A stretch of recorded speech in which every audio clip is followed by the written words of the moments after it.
You're good. I'm just going to go right over here.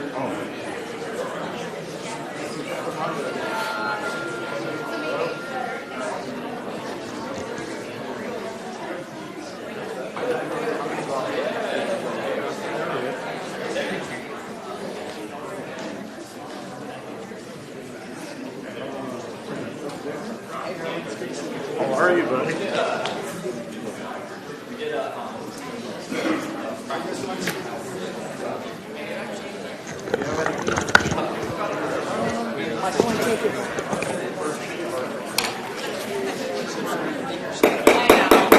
Okay, let's get started, please. It's 6 o'clock. First thing, call to order and Pledge of Allegiance. I'm going to ask Councilmember Carol Marks to do Pledge of Allegiance. We'll ask you all to stand, and please remain standing for the invocation after. Salute, pledge. I pledge allegiance to the flag of the United States of America, to the republic for which it stands, one nation, under God, indivisible, with liberty and justice for all. Thank you, Malcolm. I'm Pastor Malcolm McPhail from New Hope Community Church, and I'm reminded of an ancient proverb that says there is wisdom in a multitude of counsel. And the beauty of the American experiment is that we do have multiple counsel that serve our city. And I want to say thank you for your counsel, thank you for your wisdom, and the sharing of ideas and opinions and ideologies are all so vitally important to our community. So we thank you for that, and may the wisdom and the guidance of God guide each and every one of you as you continue working in your roles as our council members. And the community is part of that too. It's not just council, it's the community's input, it's the community's involvement.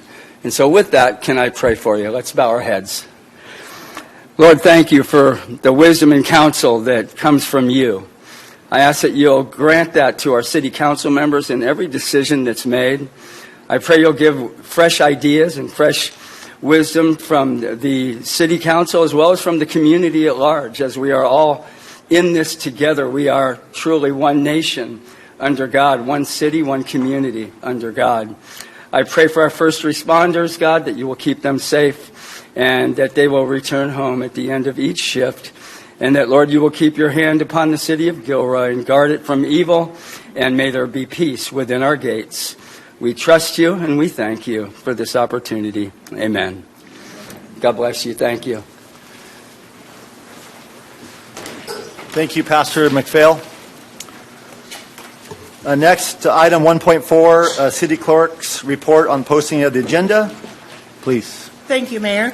The agenda was posted on Friday, January 24th at 4:43 p.m. Moving on to roll call, Councilmember Bracco. Here. Councilmember Fugazi. Here. Councilmember Marks. Here. Councilmember Hilton. Here. Councilmember Ramirez. Here. Councilmember Klein. Here. Mayor Bozo. Here.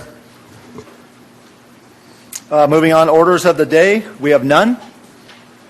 Moving on to items number 1.7, employee introductions. We have some new employee introductions today. So I'm going to ask Captain Luke Powell to come up and introduce Mateo Martinez, Kayla Puga, and John Goldstein. Excuse me. Good evening, Mr. Mayor, members of council, and members of the community. It is my pleasure to introduce 4 new members to the City of Gilroy team.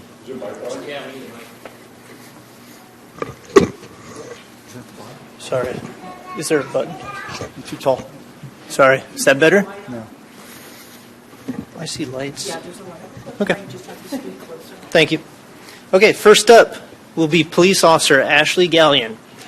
Ashley started with the city on January 21st. Prior to joining the Gilroy Police Department, Ashley gained valuable law enforcement experience with the San Jose Police Department, where she served as a community service officer for 5 years. She then became a police officer with the city of Piedmont and attended the Santa Clara County Sheriff's Academy. Ashley served the city of Piedmont for about 1.5 years. She graduated from Grantham High School and attended classes at San Jose State University before completing her degree through Southern New Hampshire University in 2023.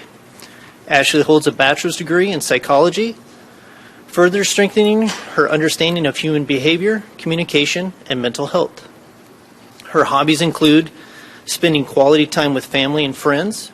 She finds relaxation and peace near bodies of water, whether it's a lake or the ocean. She enjoys reading and finding new shows to watch with her husband of 4 years, Matt. She is also passionate about maintaining an active lifestyle, regular working out to stay fit.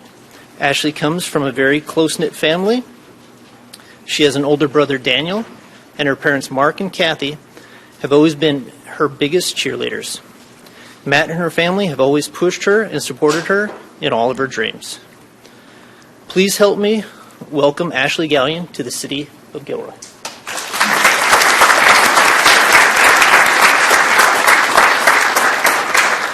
All right, bear with me. I'm a little nervous for public speaking, but I first want to thank you all for having me here tonight, for giving me this amazing opportunity to serve the City of Gilroy. I do not take this lightly. I plan to work as hard as I possibly can to make you guys all proud and to really show that I'm the right person to be here. So thank you. Thank you.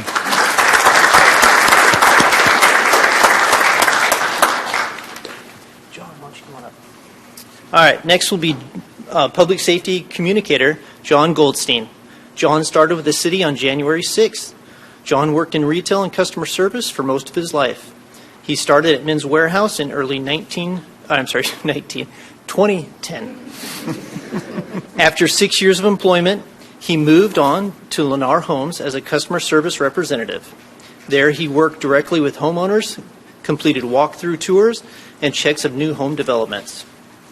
Prior to coming to work with the Gilroy Police Department, he worked at San Jose Behavioral Health as a behavioral health associate. He worked alongside patients directly and helped create a safe and therapeutic environment for them. He moved around a bit throughout South Bay through grade school, but graduated from San Benito High School in 2008. He attended San Jose State University from 2008 to 2009. He hopes to finish his education and obtain his degree in the future. Hobbies include travel all over the world to experience different foods and cultures. He likes Europe because of its historical significance and monuments. He enjoys working out, watching sports, go 49ers, okay. Cooking, hanging out with family. He has an extensive family with members all across the globe, from Africa, the Middle East, Europe, and here in the United States. He has 8 younger brothers and 1 younger sister. He and his girlfriend feel very lucky to have a 1-year-old daughter together. He loves her very much and is amazed to watch her grow in front of his eyes. Please help me welcome John Goldstein to the City of Gilroy.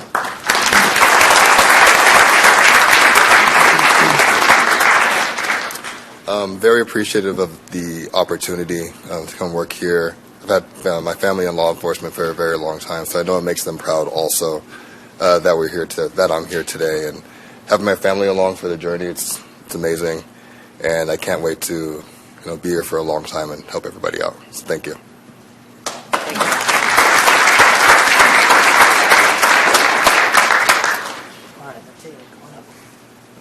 All right, next up will be Police Cadet Mateo Martinez. Mateo started with the city on January 7th.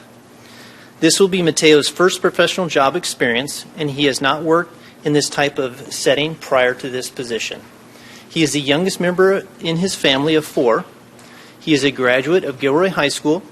He obtained his associate's degree in Administration of Justice from Gavilan College and is currently enrolled at San Diego State University with a criminal justice major. Mateo enjoys watching and playing sports, mainly basketball, is a huge movie fanatic and tries to watch 1 movie per day. Please help me welcome Mateo Martinez to the City of Gilroy.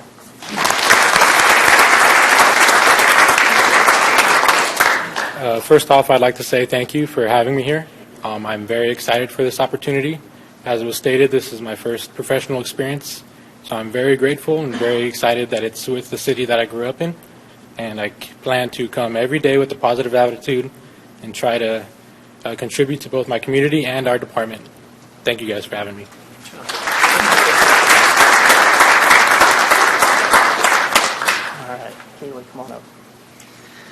All right, finally, the final introduction tonight will be Police Cadet Kayla Puga. Kayla's date of hire was January 7th. Kayla started working at the age of 16 at the Adidas outlet here in Gilroy. She has worked as a host at Yoked Extreme Breakfast in Morgan Hill and front desk associate at Valley Fitness Gym. Kayla became a membership advisor and group trainer at Anytime Fitness in Gilroy and was there for 2 years. Kayla graduated from Christopher High School in 2022, attended community college at Cabrillo College, where she played for the women's soccer team and received her AA degree in political science. Her hobbies include soccer, which she played since she could walk. She played competitive at the age of 14 for local competitive teams such as Morgan Hill Toros, Gilroy Adux, and Christopher High School. During her senior year at Christopher High, her team won CCS and NorCal state championships. During her first year at Cabrillo, her soccer team became league champions. She is the first granddaughter on both sides of her family. She has 2 beautiful, hardworking parents that she loves and cherishes. She has 2 young siblings, a sister who is 17 and a brother who is 14. Please help me welcome Kayla Puga to the City of Gilroy.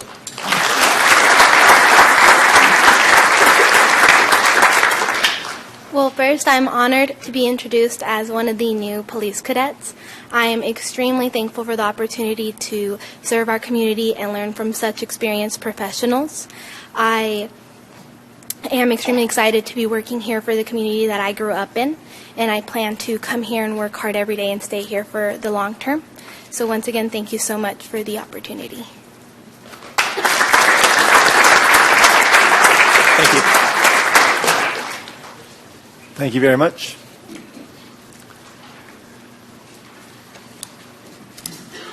Next item, we have another employee introduction, and that Rochelle Bedell will be introducing Marilyn Cruz.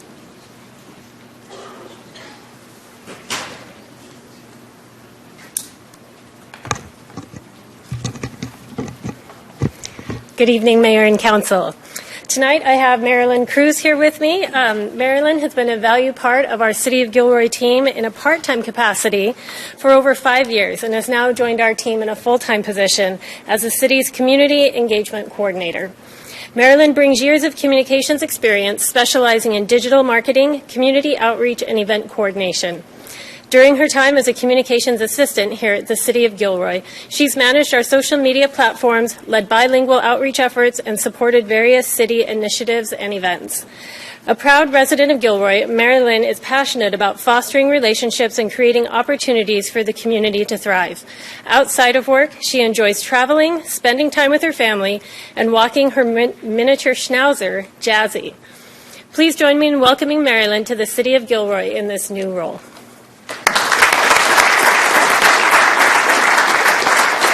Thank you, Rochelle. Good evening, Mayor and City Council. I appreciate the opportunity to be here today and to serve my community in this new role.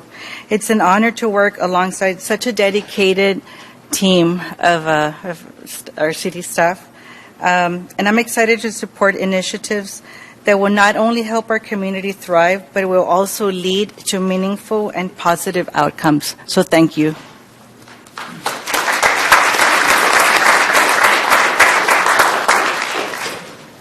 Thank you very much. So now we're moving on to item number 2, and this is going to be a ceremonial items of proclamations and awards. And we're going to break this up into 2 different groups. So the first, we're going to do some certificates of commendation, and then we're going to do some presentation and proclamations of retiring employees.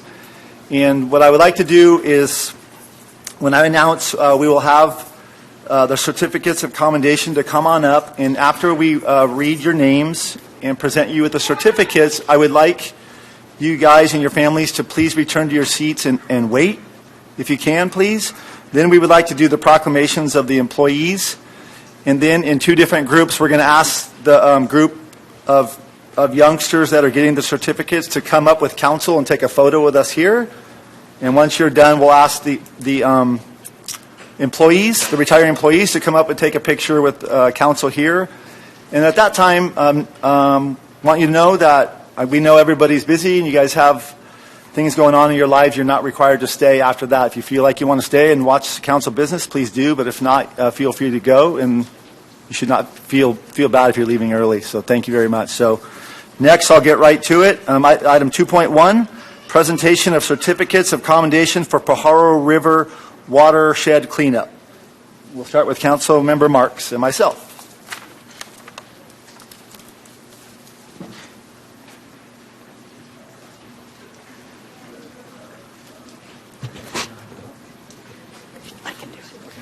All right, at this time, I'd like to invite Herman Garcia to come up here and the following students: David Harrigan, Armando Delatorre, Cody Decker, Charlie Woodward, Nash Johnson, and Sophia Maldonado.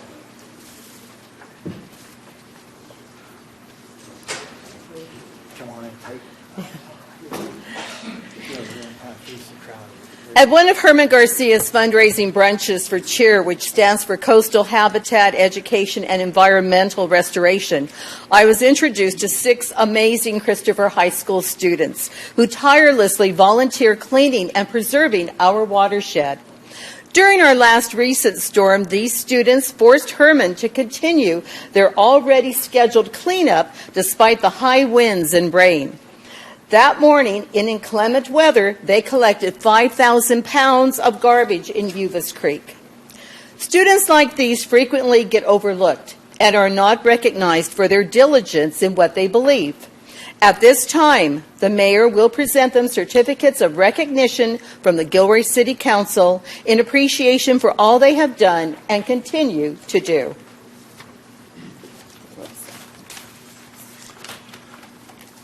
Okay, so what I'd like to do is read the certificates, and I will read one certificate and include all of the kids' names.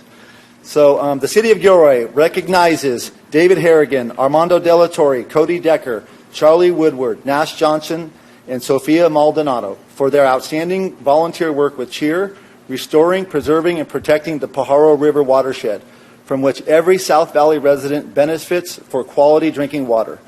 From garbage cleanup to monitoring the watershed during fish migration, these students have been devoted to steelhead trout rescue and restoration among other ecological projects. Congratulations.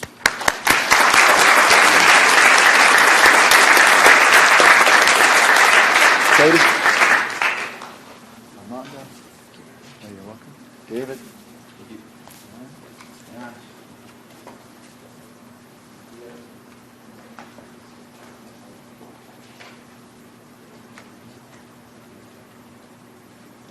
Thank you again very much. Thank you.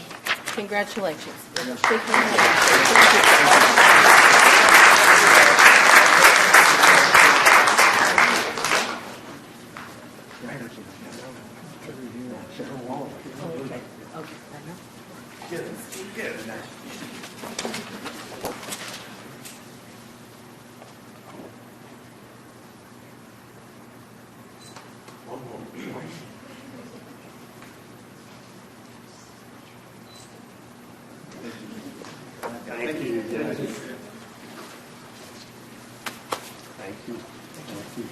you. Thank you.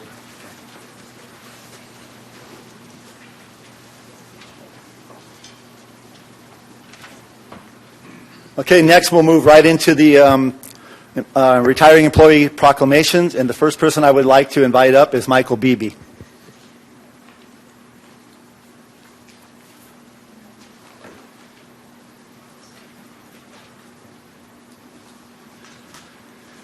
Okay, City of Gilroy proclamation. Whereas Michael Beebe has served on the City of Gilroy for over 24 years.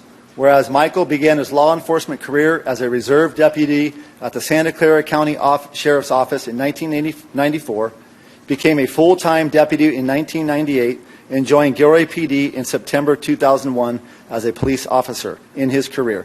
He joined the detective unit from 2003 to 2008. He held a collateral duty in the mounted unit from 2003 to 2018. And whereas Michael served on the Gilroy Police Officers Association board as treasurer, and has received many commendations from the community and outside agencies for his outstanding efforts.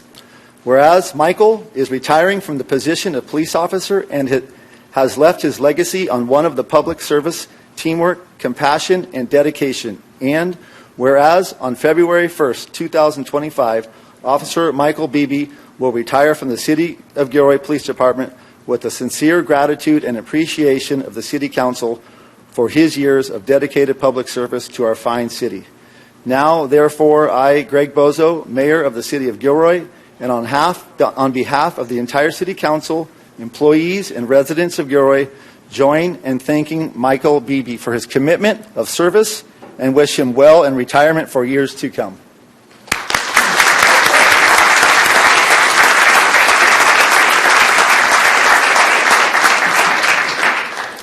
I need to add one personal note. And most of you heard that I mentioned something about the mounted unit.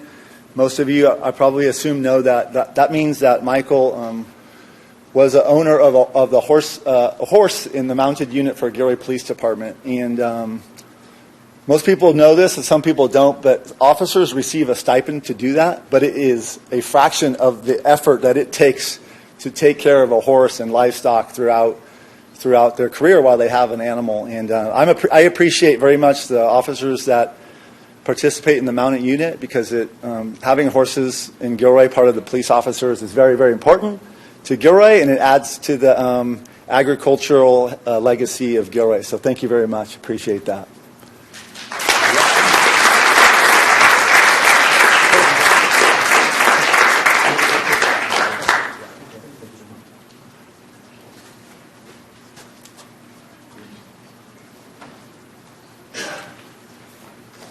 The next retiring city employee is Mark Stelling, Gilroy Fire Department.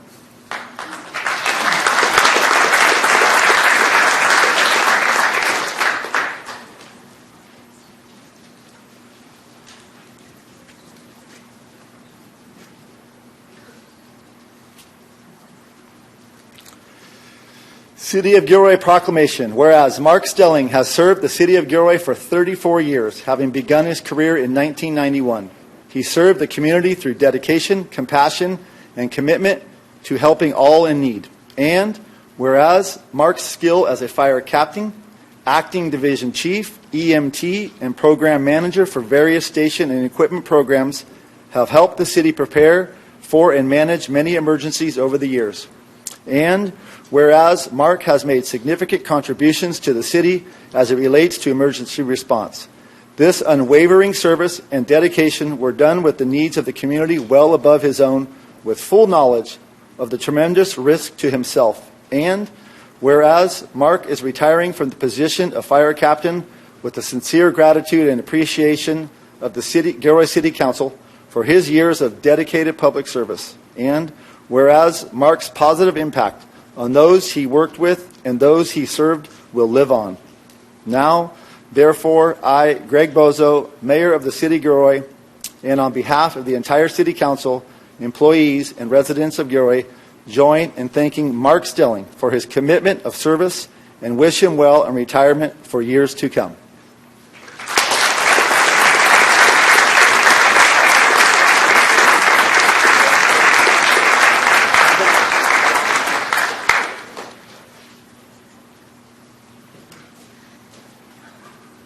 Well, if you know me, it's hard for me to make it short and sweet. But starting off, I'd like to thank Mr. Mayor. Greg, thank you. Council, thank you very much. I'd like to thank all the council women and men and mayors that have served while I've been working for the city. Not a lot of people realize this, but I started here, and I'm going to try and not lose it, but I started here when I was 17. Worked for the Parks and Rec Department with the Summer Youth Program as a scorekeeper and an umpire through Parks and Rec until I became a full-time employee on February 4th of 1991. As you mentioned, I've served all the ranks. It has been an honor to serve with this city.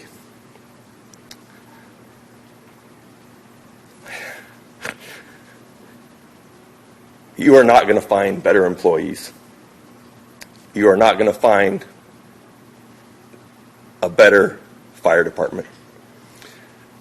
I have worked with numerous employees in all of the different programs, Parks and Rec, streets, maintenance, police. I've got brothers now and sisters. I've got best friends for life. And I couldn't have done that without everybody. It takes a village. I'd like to thank my family for going through all the promotions, all the studying, and all the headaches that I brought home. In short, I ask you as a council and a mayor to keep that in mind.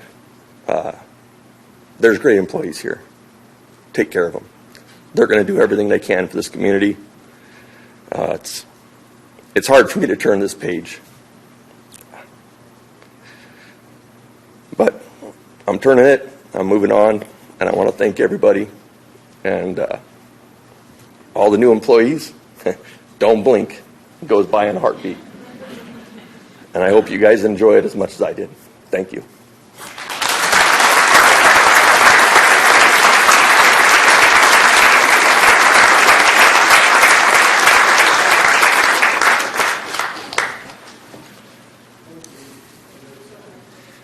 Next, retiring Gilroy Fire Department, Michael Pardini.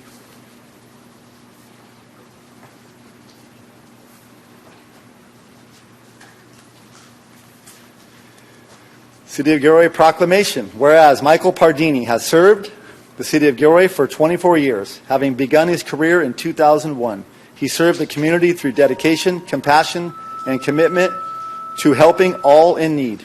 And whereas Michael's skills as a fire engineer, acting captain, EMT, and apparatus program manager have helped the city prepare for and manage many emergencies over the years. And whereas Michael has made significant contributions to the city as it relates to emergency response. This unwavering service and dedication were done with the needs of this community well above his own, with full knowledge of the tremendous risk to himself. And whereas Michael is retiring from the position of fire engineer with the sincere gratitude and appreciation of the City of Gilroy Council for his years of dedicated public service. And whereas Michael has left his legacy as one of public service, teamwork, and collaborative spirit. Now, therefore, I, Greg Bozo, Mayor of the City of Gilroy, and on behalf of the entire City Council, employees, and residents of Gilroy, join in thanking Michael Pardini for his commitment of service and wish him well in retirement for years to come.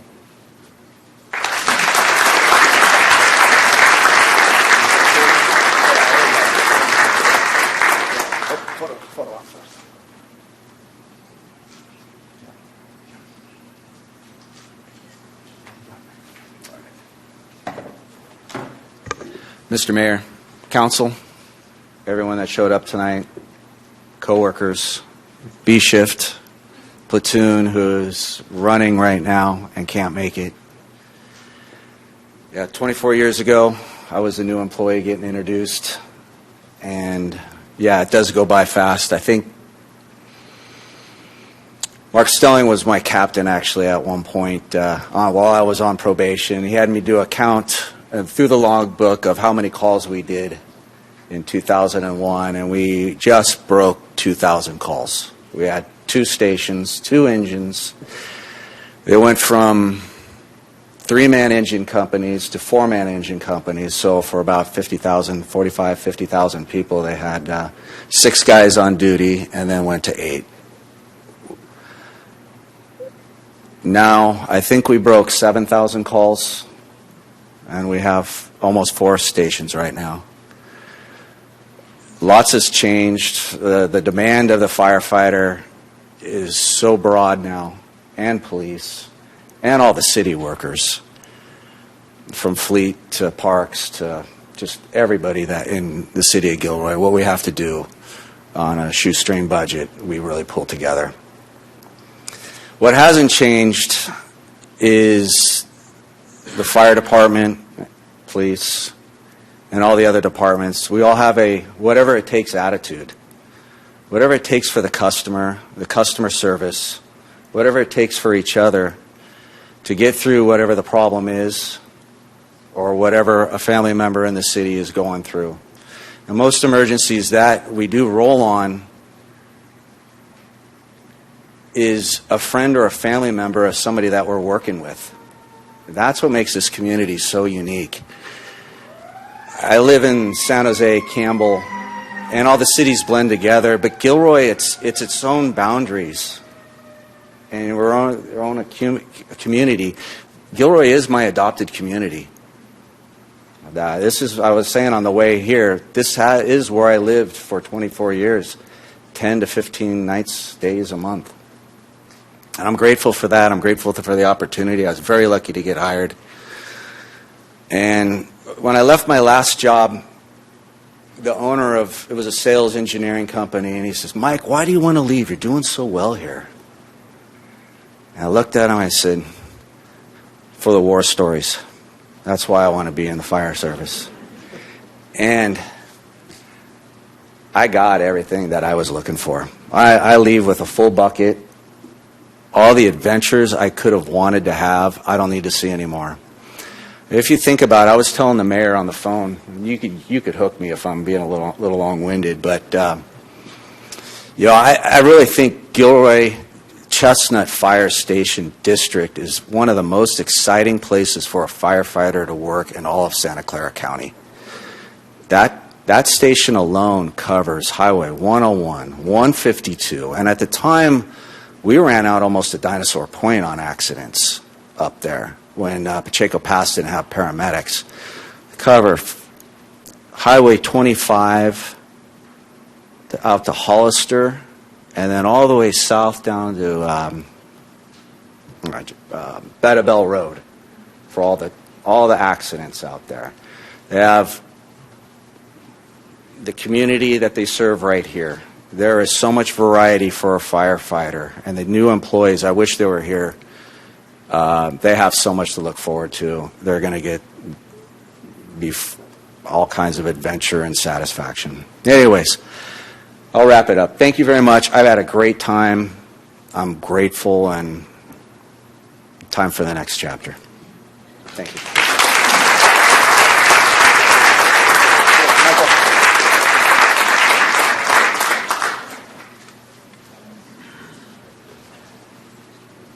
So let's bring up the students, please.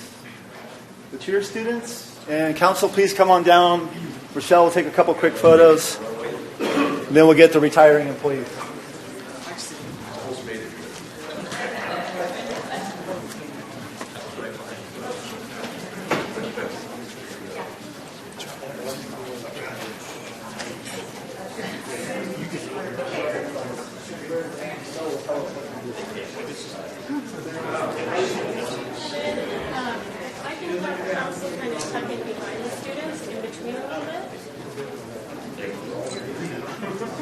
But not to get lost. Maybe we can have Marks and Rocco switch spaces so that you can tuck in a little bit further since you're taller. Perfect. For the student right there, we're going to step up. Perfect, right there. All right. I can see everyone. I'm going to need you to scoot over just a little bit more. Perfect. All right. So look here. Get this one. All right. You got this one here. Once you get yours, we're going to have you step out so if you can get a photo. Perfect. We're going to let you get yours. Yeah, let me get up there with them too. Hey, Brian. Oh, yeah, you can. It's yours. So look here. All right. Anyone else? Got all yours? Okay. Not yet. So don't go anywhere. All right. Okay. I'm going to have you look right here. Ready? 1, 2, 3. I'm going to try and get you a little bit farther away. Ready? 1, 2, 3.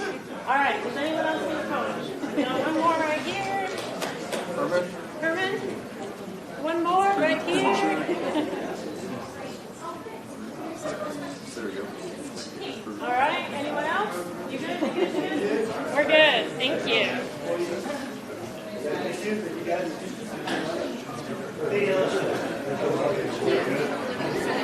That was pretty cool.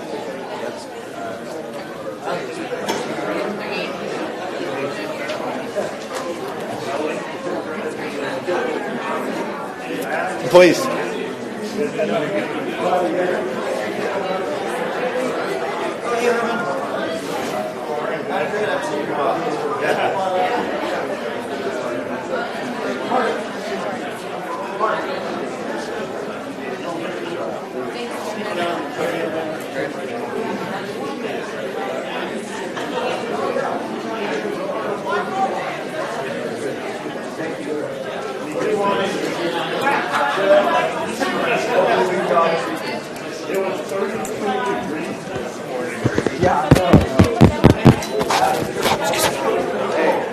You're going to go, right? Hey, bundle up. I'll call you in the morning.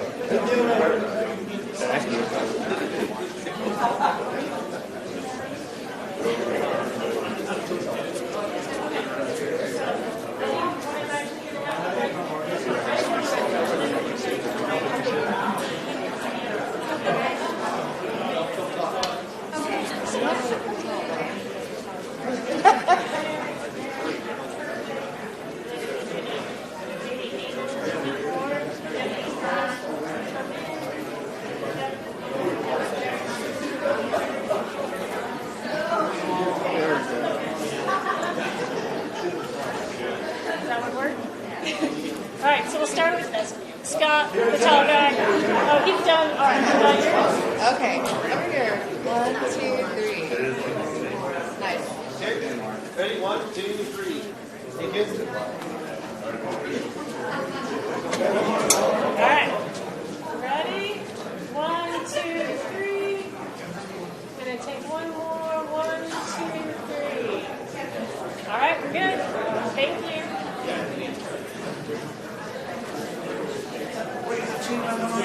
Yeah. Still going back. Excuse me, sorry, I'm blocking your way. Thank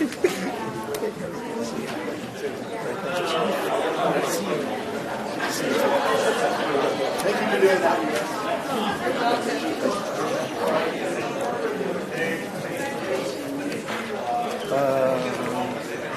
I stole my paper. Or I left it behind. Thank you very much. Bryce got my back. Yeah. Okay.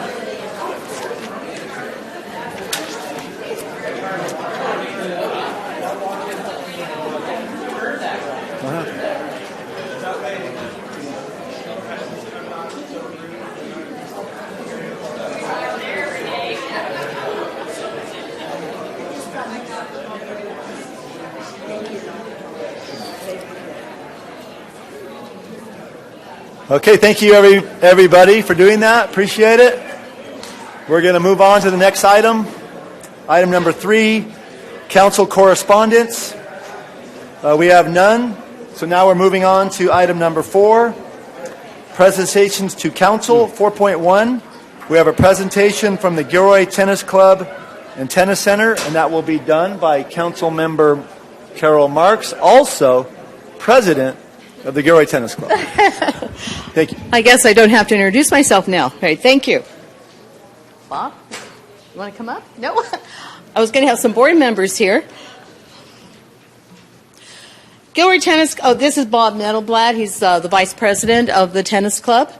Gilroy Tennis Club was formed in 1973. Since 2009, it has had a partnership with the city of Gilroy for maintaining the tennis courts at Los Animas Park. Throughout the years, some of the projects the tennis club has completed for the city of Gilroy are building Court 6, paid 50% of the $70,000 overlay project, purchased nets throughout the years, resurfaced the courts every 4 to 5 years, built a picnic area by Court 1, purchased bleachers for Los Animas Park as well as Christopher High, purchased windscreens and nets for Gilroy High School, and nets for Gavilan College. This year, we are very pleased to be gifting to the City of Gilroy 3 new improvement projects totaling $33,710 for the new windscreens on courts 1 through 6, 3 shade structures, which you see up there, between courts 1 and 2, 3 and 4, 5 and 6. Next slide, yeah.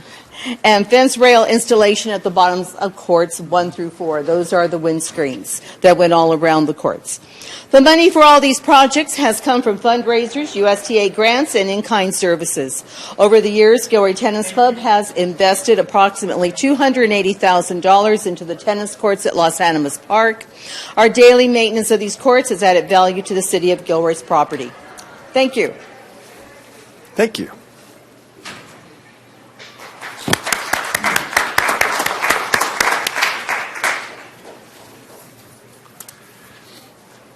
Okay, moving on to item number 4.2, public comment by the members of the public on items that are not on the agenda. We have 4 speakers. Okay. They'll each get 3 minutes. The first is Cheryl Parks, to be followed by Ron Kirkish. Hello. I'm here to talk about immigration. I would like to express my sincere gratitude to the Gilroy Police Force for their unwavering commitment for maintaining public safety. Your dedication, particularly in your recent publication of the immigration policy, is an integral part of our community's well-being. The fear of detention and deportation could lead to unreported crime. Victims would be left without support, and the community would have a false sense of security. Your commitment to public safety, regardless of immigration status, ensures that criminals do not feel emboldened by the lack of reporting and therefore consequences. Communities are safer when police don't enforce immigration because it can deter immigrants from reporting crimes. However, I'm concerned about the transparency of the city's official policy rollout. Specifically, the initial social media proclamation by Councilman Hilton raised questions about the community's involvement in such a crucial announcement. I know that Gilroy didn't elect a king this past November. Then why did you think it was right to bypass council's representative democracy to issue broad and sweeping declarations about city policies? Your actions risk undermining the democratic process and the trust in the community in our elected officials. I know that your fellow council members didn't appoint you as their official spokesman, so why did you override the elected right to draft policy, have an educational discussion before making the announcements? Regarding the immigration policy, last week, the New York Times published a poll stating 87% of Americans supported deporting immigrants who were here illegally with criminal records, with only 10% in disagreement. Given this sentiment, Hilton's statement that the Gilroy Police Department, Gilroy Fire Department, and all of our city departments will not work with ICE caused public ire. Missing were the limitations placed upon local government agencies by our state government. The public should have been informed about California laws SB 54, AB 2792, and AB 4. This knowledge is crucial for building an understanding of our immigration policies. In the future, I hope Councilman Hilton allows policies to be introduced and discussed at city council meetings as other cities do before he makes announcements to further the citizenry education and understanding. Thank you. Thank you. And our next speaker is Ron Kirkish, to be followed by Gary Walton. I'm going to follow in the same vein as Mrs. Parks in regards to this. That Mr. Hilton posted on social media saying the City of Gilroy will continue to provide services to all members of the public regardless of immigration status. The Gilroy Police Department, Fire Department, and all our city departments will not work with U.S. Immigration and Customs Enforcement, ICE, on enforcement federal immigration laws. This is what he did on his own. In regards to the immigration issue our country is suffering today, Councilman Hilton posted this information regarding his own opinion on the issue, but yet made it appear that the current council had already discussed this issue, which it never has done. Councilman Zach Hilton seemed to deliberately and pompously take it upon his own choosing to mislead the public. He allowed the public to assume this current council, had discussed and agreed on this issue. He then posted this seemingly official but not legal document without ever taking into consideration he hasn't the authority to do so. This surely demonstrates to me that Councilman Hilton has serious issues and the council as a whole needs to address. Thank you. Thank you. Our next speaker is Gary Walton, to be followed by our final speaker, Elias Salinas.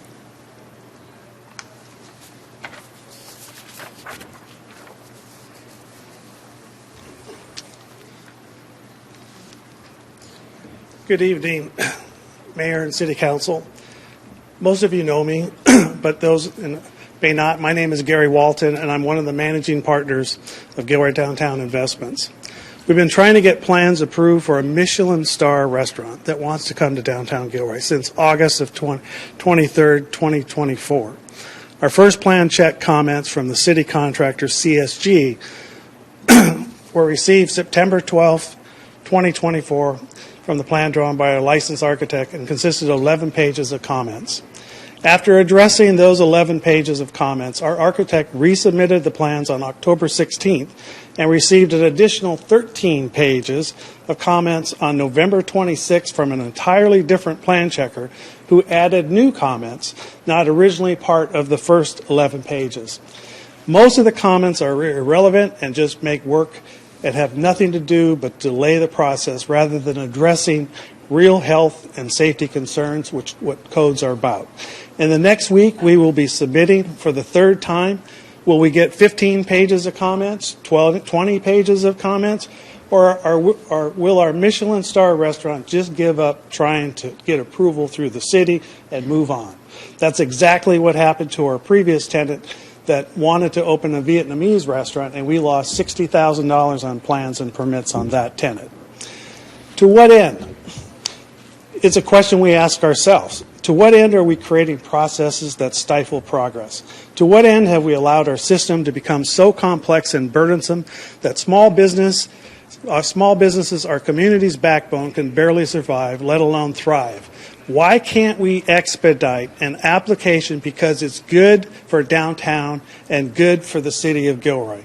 Right now, small businesses face challenges like staffing shortages, inflation, rising costs. We need to make this system simple. Who benefits from this? Large corporations who have the resources to clear these hurdles. Meanwhile, the very people who bring character and vibrancy to our community are left behind.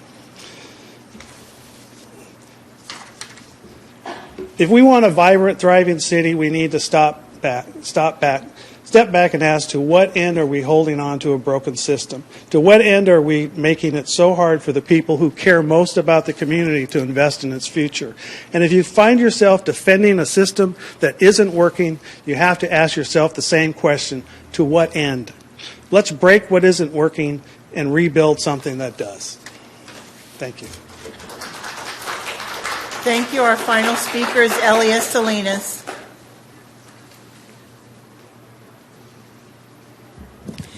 Good evening, Mayor and Council members. I would like to say how appreciative I am of all of you acknowledging the retired police officers and the fire department and acknowledging the time that they have spent in this community. And I want you to remember that when it's negotiation times with their previous colleagues on the force. One of the things that you do up here is you're great about giving accolades to the public, but yet when it comes to negotiations, you really, really tight back and you try to find reasons why you don't. These men and women go out there every single day and they give themselves what none of you would ever do.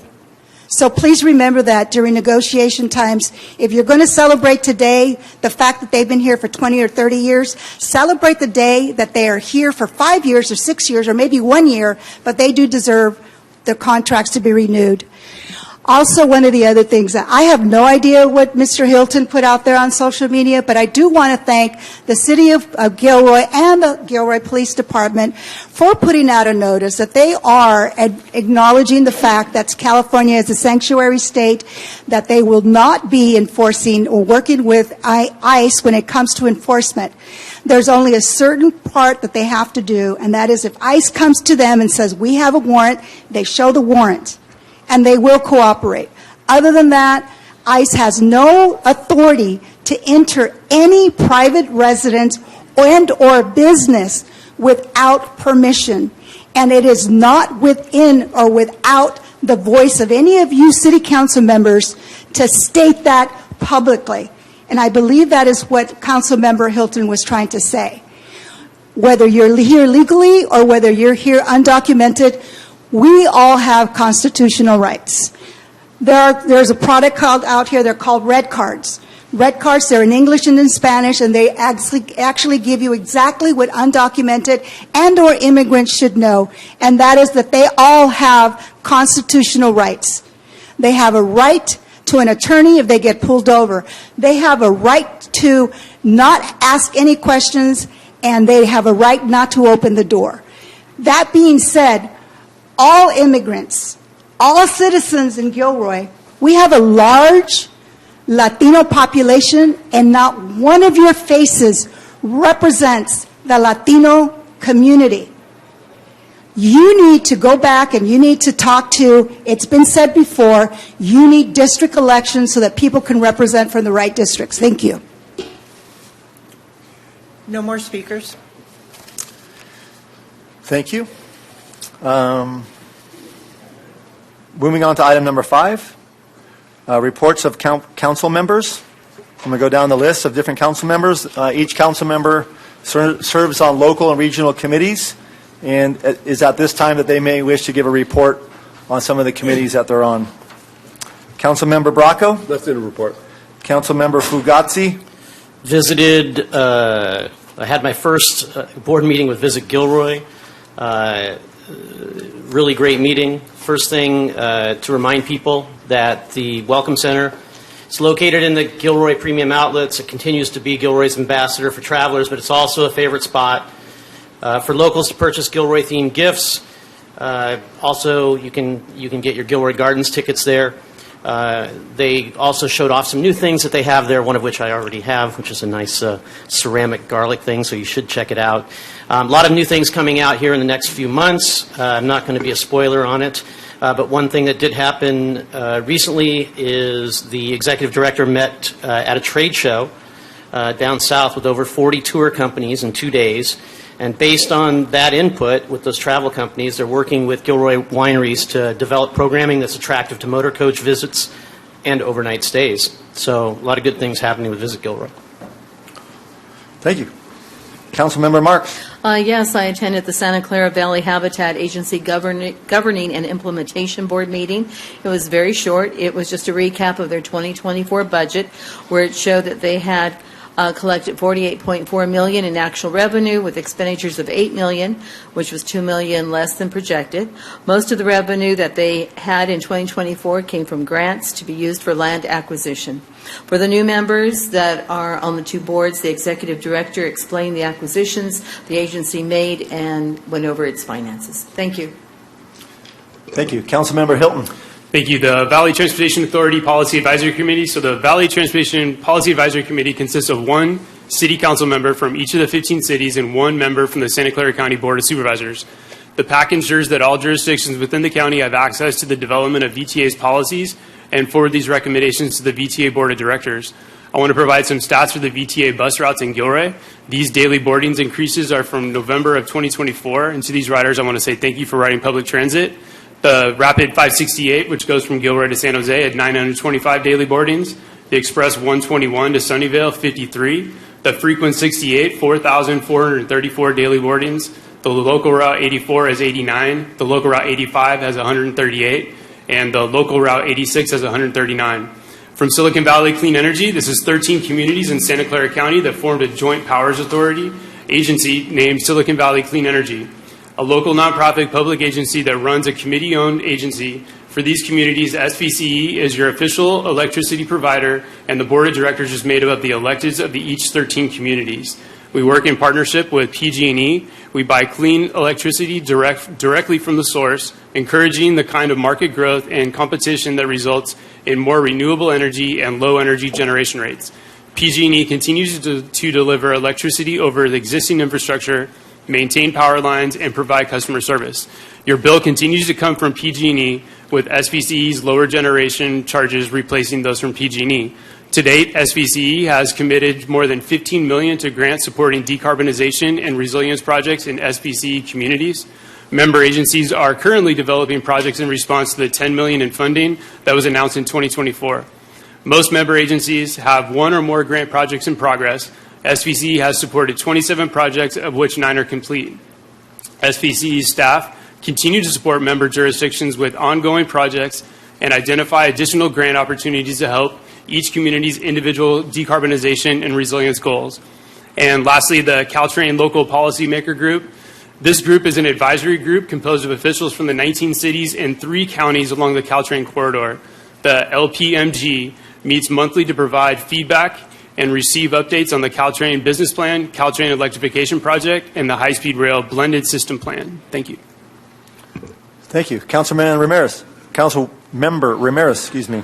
Yes, I went to my first sister cities, and just a couple of things that they wanted me to make sure that I help spread the word about, that there are 6 sister cities, not just one. People are very familiar with Toccomachi, but we actually have relationships with Angra in the Azores, St. Clair in France, Monticelli in Italy, Tecate in Mexico, and the Republic of Palau.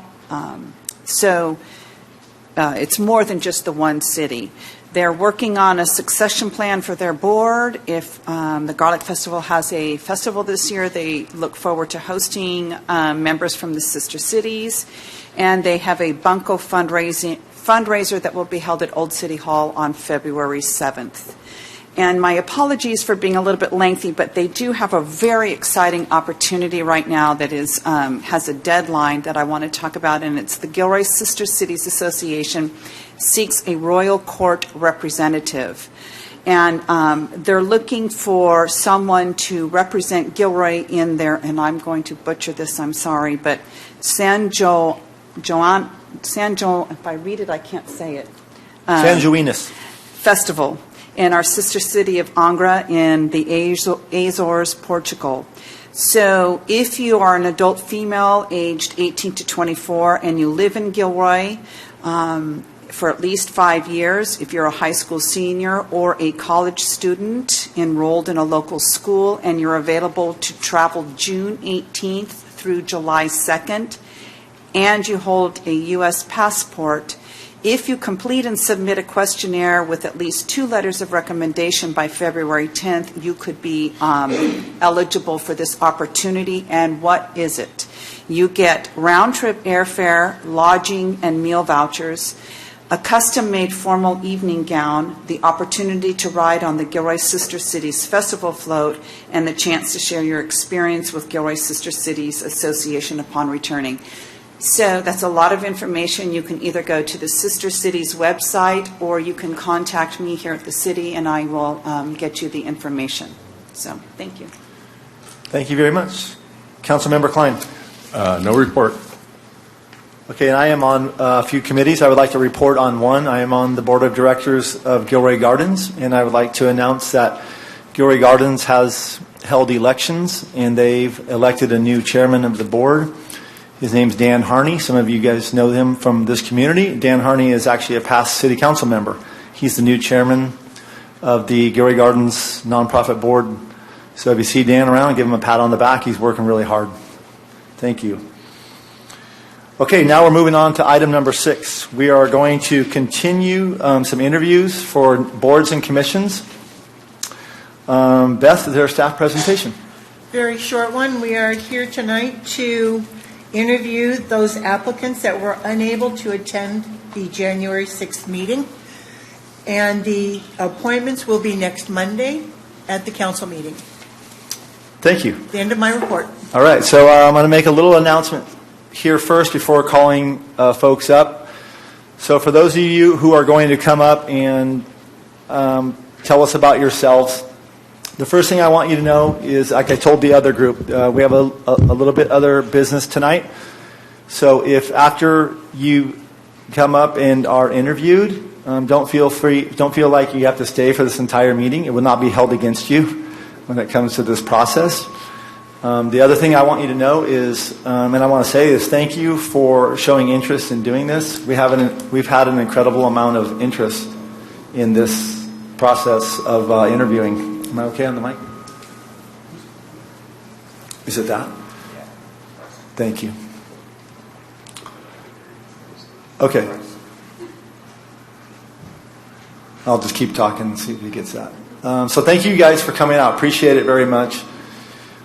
At this time, I want you to know that some of what you are doing today is what other council members did before you. They started on committees like this in Gilroy, and after 2 or 4 or 6 years, when they had more experience, they decided to run for a position on city council. So this is where it starts. The leadership of Gilroy starts right here. So we appreciate you guys coming out and doing this. So with that being said, the first group that we're going to call up today are members of the youth, applicants for the Youth Commission. So for those members, would you like to come on up and sit at the table?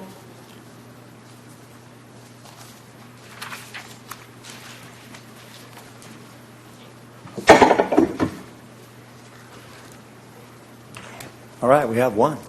Well, why don't you go ahead and introduce yourself, and we have your application, and just tell us a little bit about yourself. So I'm Van May. I go to Monte Vista Christian School in Watsonville. I own a cybersecurity company, which when I applied for the Youth Commission last year, I said I would start a company where I would protect youth and other companies from technology issues and stuff like that. And I got that up and running for the most part, and I've scanned over 1,000 government websites working with the Department of Homeland Security for vulnerabilities in their website, cybersecurity, and technology side of things. And I scanned and got over 1,000 vulnerabilities. I've onboarded over 30 people around the world for an internship in one of my family companies. And on the Youth Commission last year, we started a Opportunity Teen Fair where we got over 300 kids from around the area, and we gave them volunteer opportunities, internship, and job opportunities. And overall, that's pretty much me. Yeah. Great. Any questions? So I have one question. So are you a returning member of the Youth Commission? I heard you say something about last year. Yeah. Okay. All right. Any other questions? What was your name? Van May. Oh, shoot. Thank you. Thank you very much.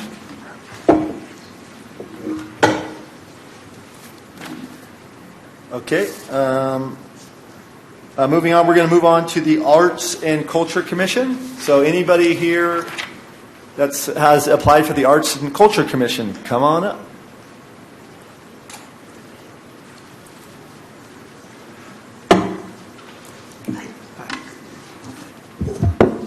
Is it just me? Looks like it. Right, awesome. Yeah, my name is Stephen Porter. I've actually moved to this city when I was 9 years old. My family's been here since the 40s, though, so we have long roots in this family, in this city. I was always a part of arts and culture, whether it was in high school, middle school. When I moved to Colorado, I helped with the city development for their arts and culture over there as well. And after moving back, after living there for 4 years, I see what other cities do and how well they take care of the culture within their city. And I think it's amazing in Gilroy how even as I consider a small city, we're still caring about the arts and culture and the representation that we all see around us. And I want to help be able to continue that and work with the committee to make sure that everyone within the city feels seen within their art and culture as well. So that's my goal. Well, thank you. Any questions for Stephen? All right, thank you very much. Thank you. Okay, moving on. Next is the Library Commission.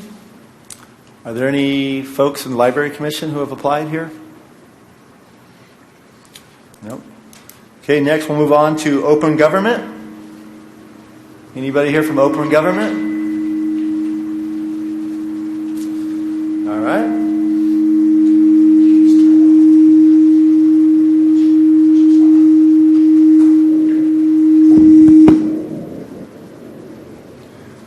Okay, moving on to Parks and Recreation Committee. Are there any additional folks here from Parks and Recreation Committee? All right. Come on up.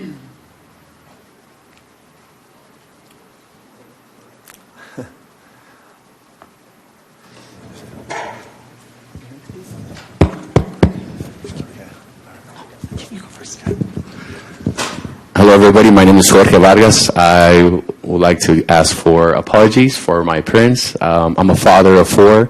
My youngest is behind me. We just got back from San Jose. I take him every Monday and Wednesday to soccer practice in San Jose.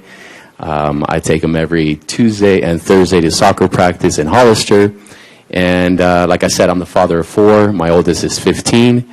My second oldest is 13. And my third oldest, just above my son Julian, is going on 12. All 4 kids are in the Gilroy Unified School District. I've been here for 3 years now. Previously lived in Morgan Hill for about 8. And before that, I lived in San Jose for about 10 years, ever since I graduated high school from Salinas in Alisa High School. With that being said, I come from an immigrant family. We arrived here to San Jose, as a matter of fact, up in the orchards in the Almaden Valley, not too far from here, into a immigrant camp. And that's where my life as Mexican-American started. And I am now 45 years old. I have my 4 kids here, and I have a lot of experience growing up in different communities in California. We were back and forth between a lot of places, between Indio, which is Coachella, Santa Maria, San Jose, and Salinas. And finally, like I said, I graduated from Alisa High School. I'm the proud father of 4, and I would like to serve and help shape and form the future of Gilroy in a small little aspect of recs and parks, specifically because I feel that there is a lot of need for that. There's not a lot of facilities that I would feel, and I would feel proud about being a Gilroy citizen out here. There's a lot of other facilities, and that's one of the reasons why I take my son to other places that are better equipped to help develop kids. So if I get the chance, I would like to participate and help mold the future in Parks and Recs. Any questions? I do. What's your name again? Jorge Vargas. God, thank you. Any other questions for Jorge? What do you do for a profession? What would I do for? I'm a general manager for In-N-Out Burger. I've been there for 21, going on 22 years. Started when I was at San Jose State. I thought it was just going to be my summer job, but it turned into my career. It's a very awesome company, very unique. The lines are long. Don't ask me questions about that. But that has shaped me a lot as well. As an In-N-Out manager, it really teaches us to take care of the customer. And if I get to serve, I want to be able to take care of the customers. I think one of the firefighters kind of talked about that, customer service. And that's one thing that I would like to kind of say that I could bring to that aspect of Parks and Recs. I want to make sure that the youth have the best service possible for the future. Thank you. All right. Stephen.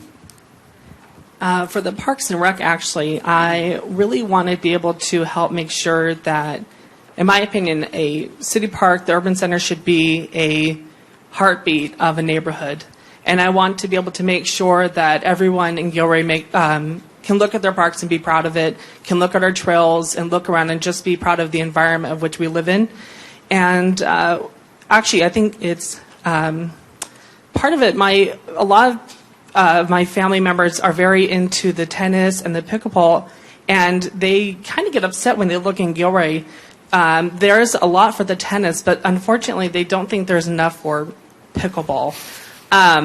And they do go to Morgan Hill or they go to San Jose to play this and to continue that. So I want to kind of make sure that people don't have to go 10 miles north, 20 miles north to make sure that they can have a great time. And we want to build upon that as well.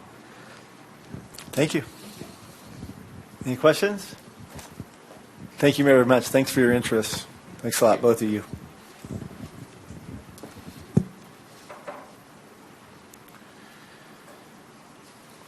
Next, we're moving on to the Personnel Commission. Are there any applicants for the Personnel Commission? Come on up, please.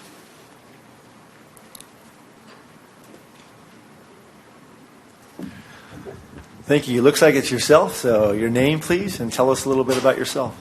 Catherine Cummins. I currently sit on the Personnel Commission. I've been on the commission since 2018.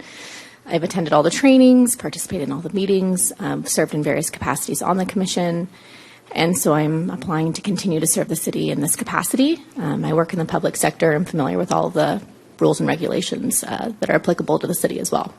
So I'd like to continue here. What do you do for your day job? I work for Santa Clara County. I work in the primary care department. I'm an ambulatory services manager. You said you started on the Personnel Commission in 2018, and you're still currently on it contiguously? Yes. So I finished out I came in midterm when somebody left, and then I started my own second term for a full 4-year term. That was a lot of Fs. And then now I'm here to renew for another 4-year term.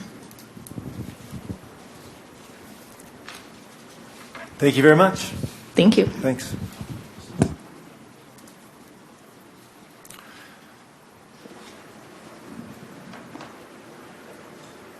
The next committee we are moving on to is the Physically Challenged Committee. Is anybody here applying for the Physically Challenged Commission? Okay, moving on to the Planning Commission. For those of you who are interested in the Planning Commission, come on up.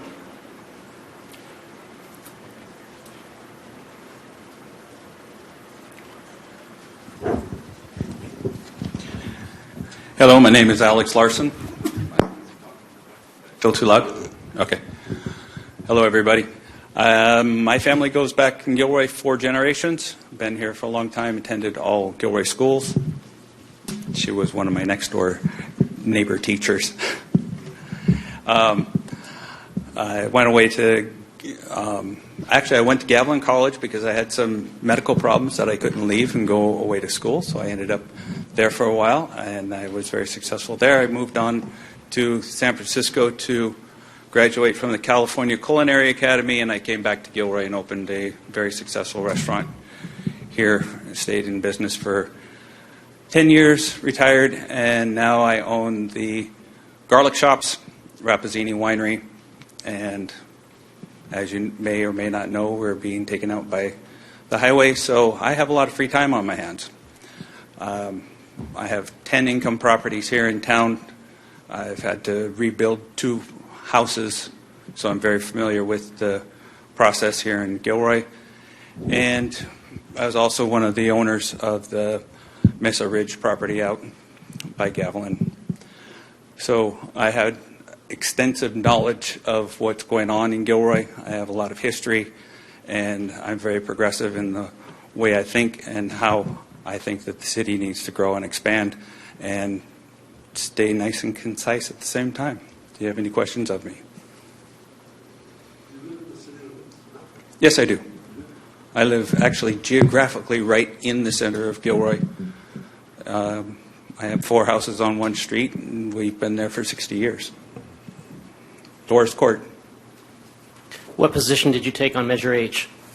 I don't even know what Measure H is, but you can ask me. The urban growth boundary line. Which? The urban growth boundary line. It drew a boundary line around the city. Well, so growth stayed within. It was in 2016. Yeah, it was quite a while ago. I think that Gilroy needs to do infill first and then we need to make sure that we're going to be able to expand in a concise way that we're going to be able to service everything. Water and sewer are the main things, and we also have to be able to serve the citizenry once they're there, because if you haven't got police and fire, you haven't got a safe city.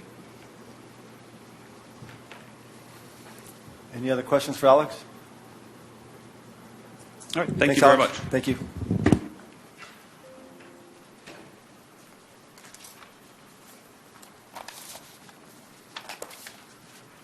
That concludes, and I just want to put it out there in case I've missed anybody or any applicants feel like they were not called up when they should have been. Okay, thank you. Moving on to item number 7 on the agenda.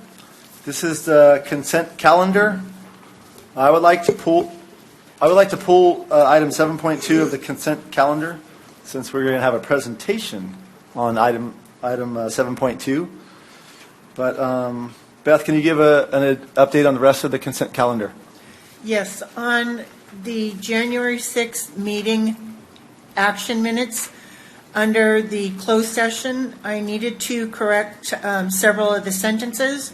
One was the council unanimously voted to go into the closed session, and then once in the closed session, council unanimously voted to stay in the closed session. Also, on the adjournment, upon adjournment to open session, the city attorney announced orally that there were no reportable action. And that's the end. Thank you very much. So now I'm going to open the floor to any public comment. Are there any members of the public who would like to speak to items on the consent calendar? There are none. Thank you. If I will close. I'm now looking for a motion. I'll entertain a motion. A motion? Second. Okay, I have a motion and a second to approve items 7.1, 7.3, and 7.4 on the consent calendar. Roll call. Councilmember Bracco? Yes. Councilmember Fugazi? Yes. Councilmember Marks? Yes. Councilmember Hilton? Aye. Councilmember Ramirez? Yes. Councilmember Klein? Yes. Mayor Bozo? Yes. Okay. Mr. Mayor, thank you for pulling that item. We did want an opportunity for the council to be introduced to our new employee, Maui. He doesn't have much of a resume to speak of, but the dog will serve as a therapy dog that will help with our employees, victims, school resource officers, public events, other areas. And this particular animal replaces one of our previous canine animals that did different types of duties. So this is kind of a new movement in police enforcement and community engagement. And so if you could please bring up Maui, and that way the council can meet the dog.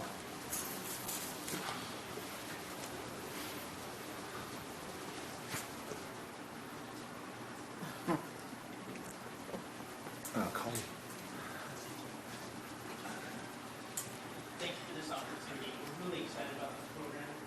A lot of thanks go out to leadership of Gilroy for doing this as their 2024 project.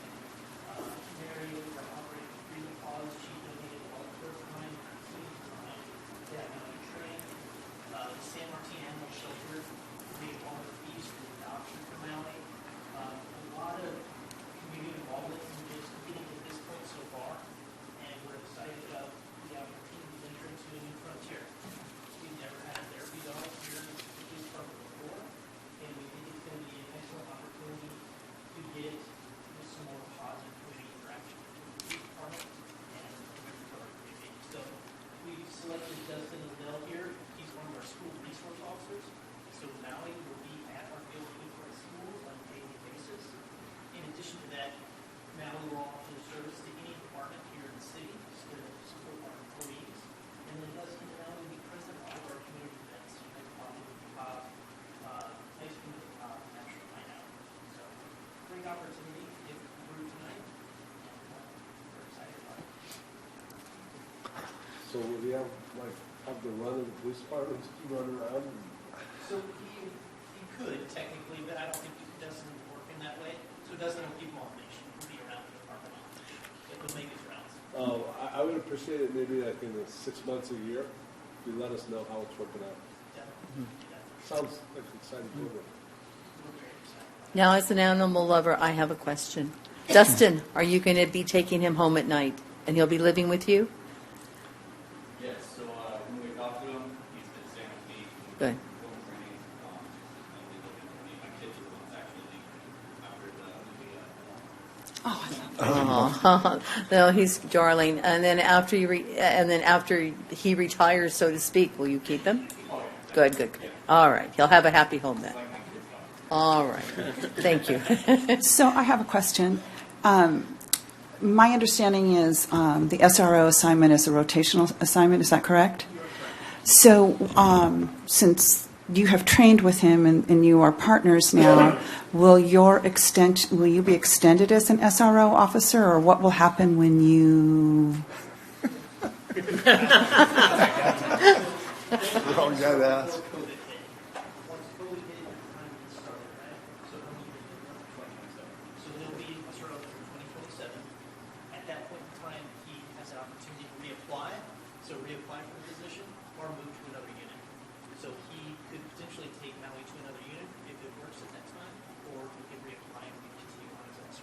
Okay. I just think it's a great opportunity. I mean, it's great community service, but it's also great community policing, and especially when they're at the schools. We really appreciate all the work that Mary and Operation Freedom House has done for us so far, and I think in the future, if we need to do another dog, we should definitely want to serve. Great. So there's potential for expansion. Wonderful. Any other questions? Thank you very much. I will now open the floor to public comment. Is there any public comment? No public comment. Okay. Janet? Okay, Janet, get in there. I just wanted to thank you all for taking the time to Yeah. taking the time to hear that tonight and to vote on this. Leadership Gilroy, the class of 2024, they took this project on. It was such a heartfelt project that we really thought the community needed. So congratulations to the class. Oh, Lucas in the class. It was a very great project, and I think it's very beneficial to the city and to policing and to promoting a positive interaction with the citizens and the police department. We're hoping to see one at the fire department and maybe at St. Louis Hospital as well. So it wasn't just one dog, it was 3 dogs. So congratulations to your class, and thank you, council, for taking the time tonight. Thank you. Okay, we'll now close public comment, and I will entertain a motion of item 7.2 of approval of the donation of Maui, a trained therapy dog from Leadership Gilroy class of 2024. I so move. I have a motion by Councilman Fugazi and a second by Councilman Bracco, sorry. And a second by Councilmember Ramirez. Roll call, please. Councilmember Bracco? Yes. Councilmember Fugazi? Yes. Councilmember Marks? Yes. Councilmember Hilton? Aye. Councilmember Ramirez? Yes. Councilmember Klein? Yes. Mayor Bozo? Yes. Motion passes 7-0. All right.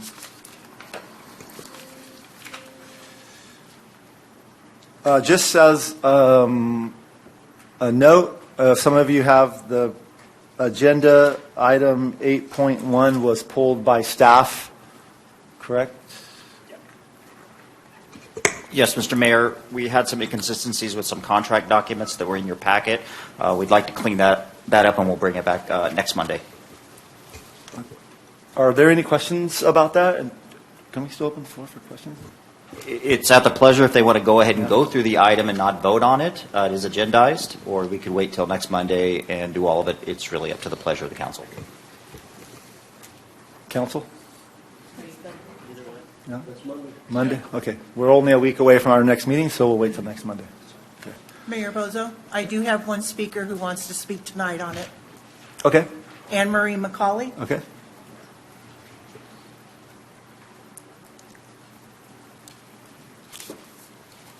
My name is Anne Marie McCauley. And I understand she had told me that this agenda item had been moved, but I thought I would just talk about it tonight anyway, based on what I read. My comment is in regards to item 8.1 for Park Patrol Security Services. I do believe protecting our parks between the hours of 11 p.m. and 6 a.m. is important in maintaining safety for our citizens. Based on the packet material and contract, it appears they are covering many locations and worth the value. My question is, why aren't we investing in extra security to protect our businesses?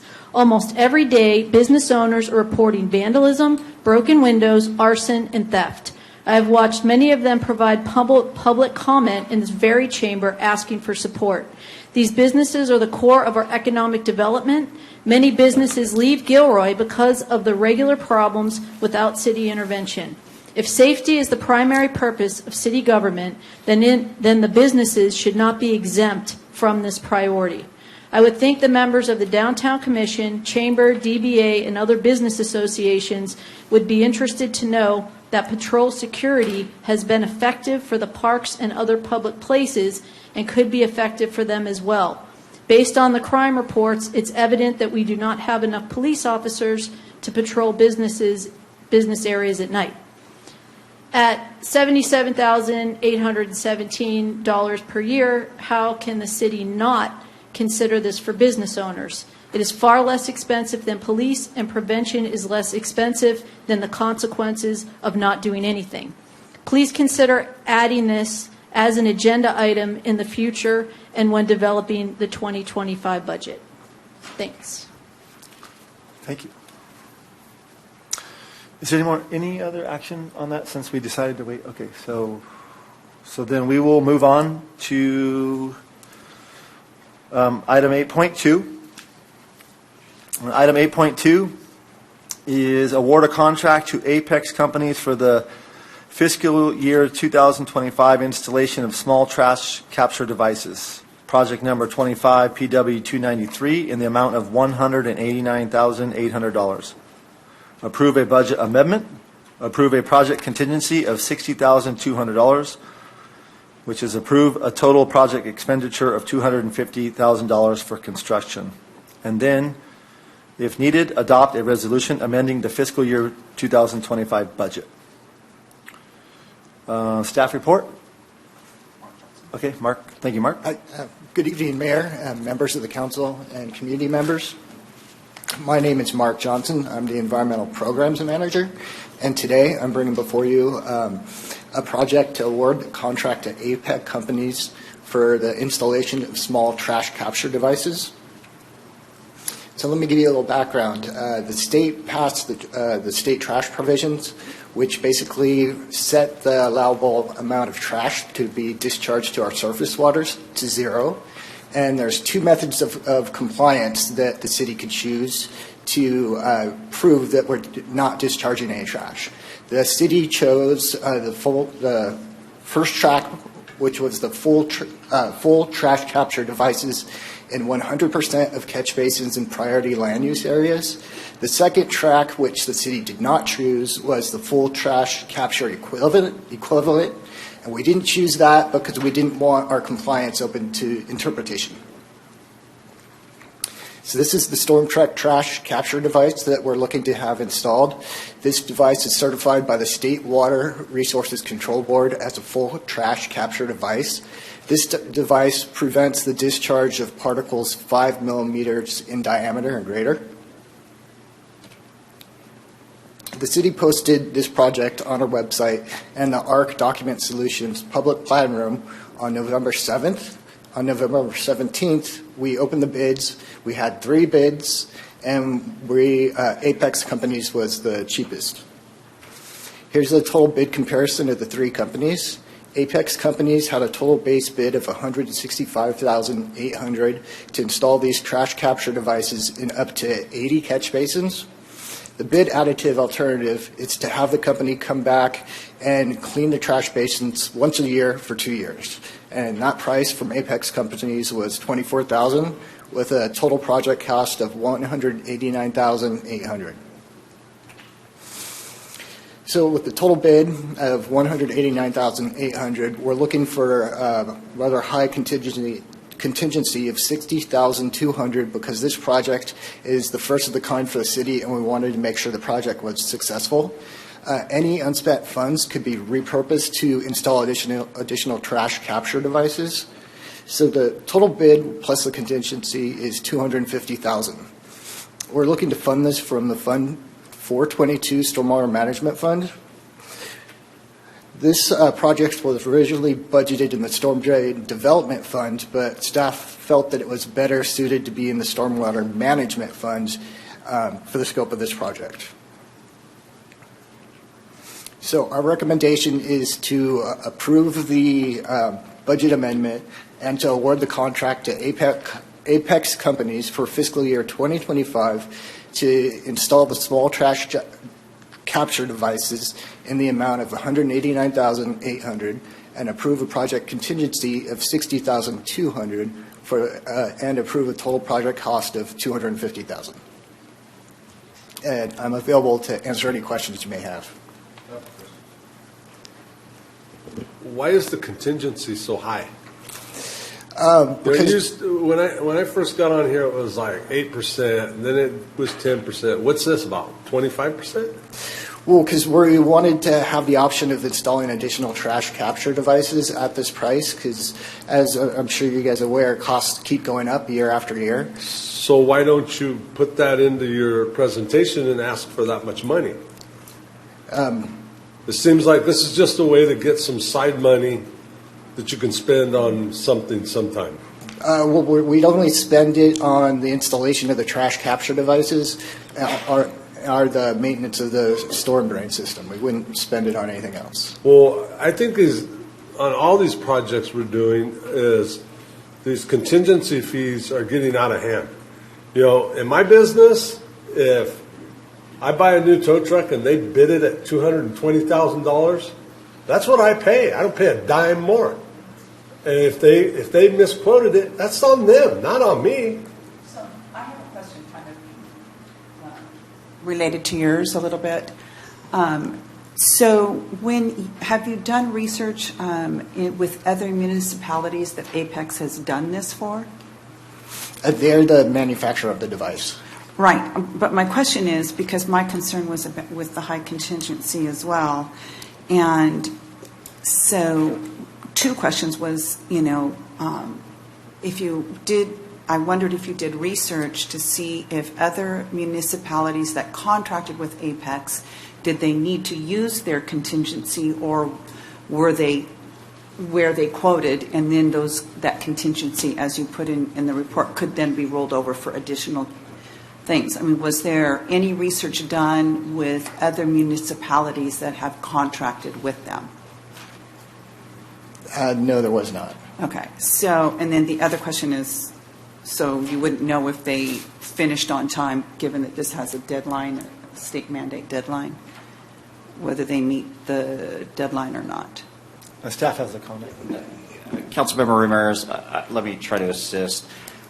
You don't have to approve the contingency. The only reason to approve the contingency is if you're giving us permission to install additional capture devices outside of the bid. So we have a bid amount, we have the number they're going to install, they have to do that. We're putting the contingency in that way, if we identify other locations to put additional capture devices, they're already out there doing the work, there's an economy of scale, then that's another fixed cost. But this project isn't really designed to go over bid because it's bid as to the lowest bidder. Okay, so then it looked to me as if it was a multi-step phase to meet those goals. Mm-hmm. Would this then help us to reach those goals if we then purchased additional ones? It would get us farther ahead, and in meeting any state mandate, we struggle to meet them on time. So that's what the contingency does. It says, this project goes well and it goes smooth, and they're already out there, let's not go back out again and bid. Let's have them do some extra work. So that would help us in the long run. I have a question. First and foremost, the state is mandating us to do this first phase and then a second phase. How many phases and how many of these total, and what would be, at today's dollars that we're spending, the total amount that would have to be outlaid to meet the state's requirement? Well, we'd have to install 500 of these devices by 2030. And at this price, I think we're looking somewhere around 2,200 per device. So 500 times 22. So we're going to need about $1 million in trash capture. Yes.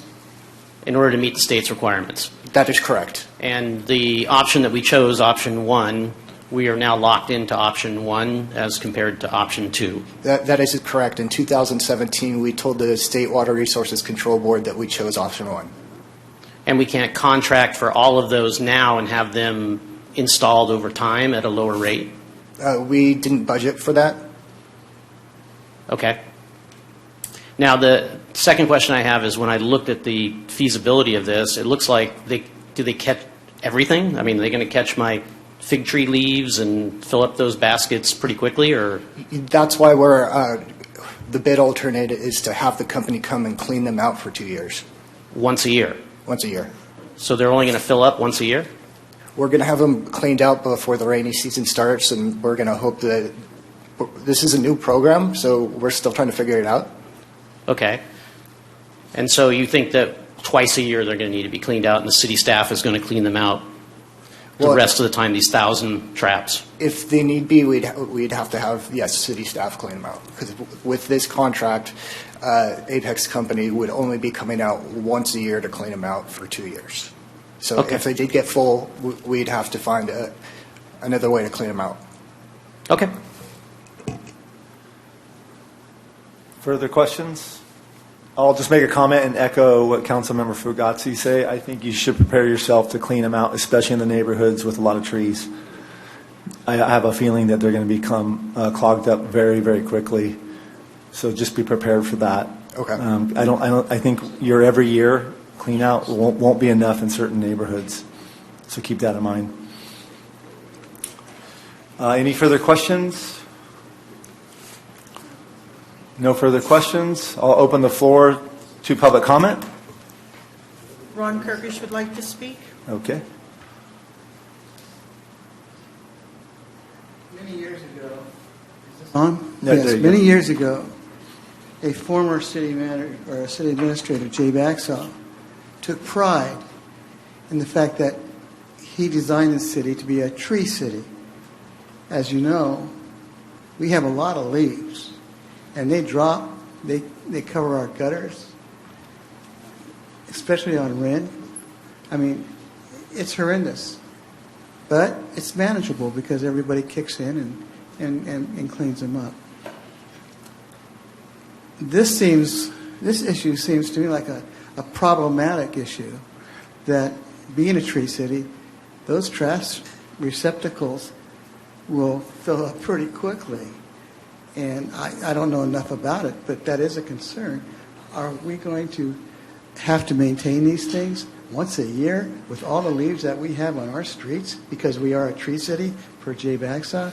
There's something wrong here, I think. Thank you. Any further public comment? No further speakers. Okay, close the floor to public comment. Any last questions by council? I just want to thank you for your report. Thank you. Okay. Any comments based on the? I just want to say I'll probably not be voting for this in looking at an alternative way to meet this requirement for the state.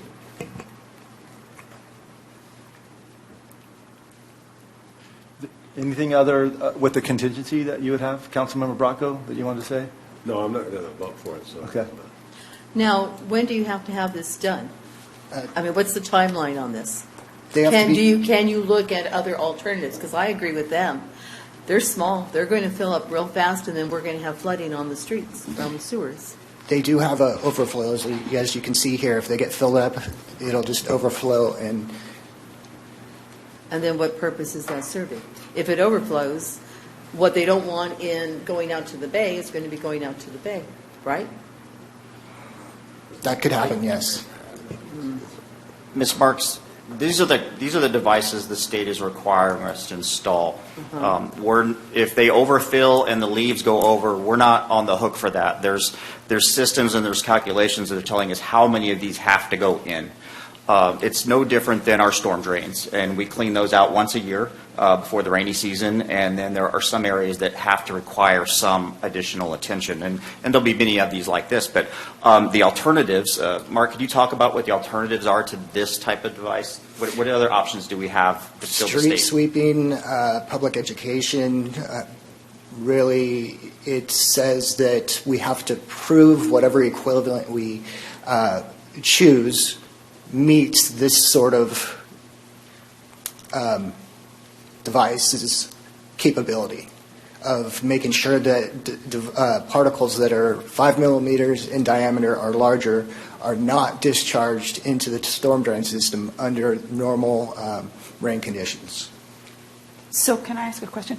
So these particular strain dorm capture devices that we're looking at, that is what the state says we must purchase. So there are no alternatives to this type of, or a bigger one, or a...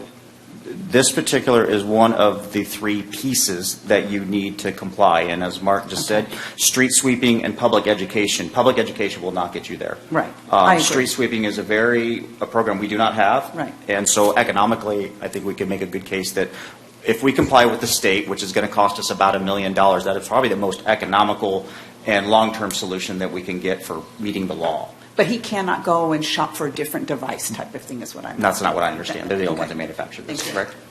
Well, actually, we could use any of the devices that are certified by the state. Okay. But they all look basically the same, right? They're all pretty similar. Now, Jimmy, I have a question. I grew up here. We always had street sweeping. Why can't we go back to that program?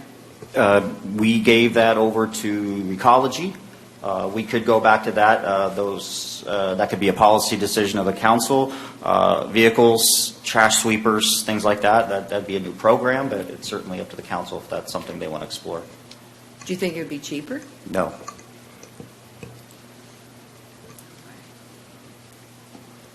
Because it's ongoing. So basically what this is this isn't going to do anything. It's not going to work. But we just do it so the state doesn't bother us. Is basically what it is, right? I think it has some effect. Does it have complete 100%? I couldn't make that claim. But it's a law, and this is our way to comply, and if we don't comply, we'll be fined. But I thought if the state makes a law and requires it, then they have to pay for it. When I was a kid in this business, that's what used to happen. It used to be called 887.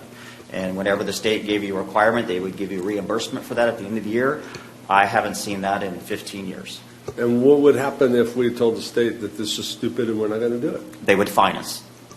And what are fines for storm drain and noncompliance? $10,000 per day per violation. And we tell them to pound sand. Go to court with them. That's a council decision if you... At your city manager meetings, are there other cities complaining about this law? Oh, this isn't the only law we complain about. This is a challenge in 2025 of running a city, is that the majority of things you have to do are things you're being told to do. It's a lot more enjoyable when you have some options and you can work through these things, but as we're seeing in many other areas, this is what they're telling us to do, and if they don't, the Attorney General or whoever will fine us tens of thousands of dollars a day. It's not the best situation. Would you guess that after we install these and they have to be cleaned out, that the next step from the state would be you're not cleaning them out enough and we're going to come inspect and then we're going to fine you, or you're going to have a program in order to clean these out in an adequate manner? Versus, again, education and street sweepers and other side benefits that we have on $1.2 million in expenditure over this time. And finally, couldn't we spend this still 2, 3, 4 years from now? I mean, that's very likely. Yes. Okay. This isn't something we're fighting for.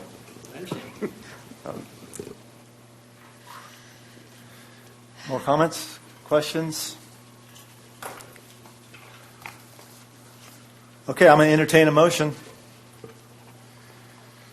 Anyone want to make a motion on this? If there is a motion to approve, I'd recommend it be two separate motions because we like to keep the budget resolution separate. So the first motion, if someone wants to make it, would be number 1, to award the contract. Okay, I'll say it again. I'm entertaining a motion to award the contract to Apex Companies.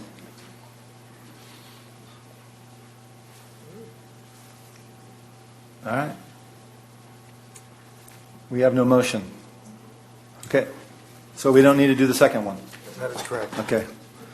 So the record should show that no action is being taken on this Thank you. item then. Thank you. Okay, moving on to item 9. Hope I got that right. Item 9. Any public hearings? We have no public hearings. Moving on to item number 10, unfinished business.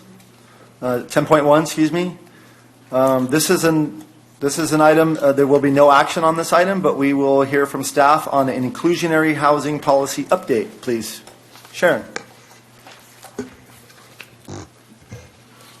Good evening, Mayor, council members, and members of the community. Tonight we'll be giving you an update on the work we've done on the inclusionary housing policy.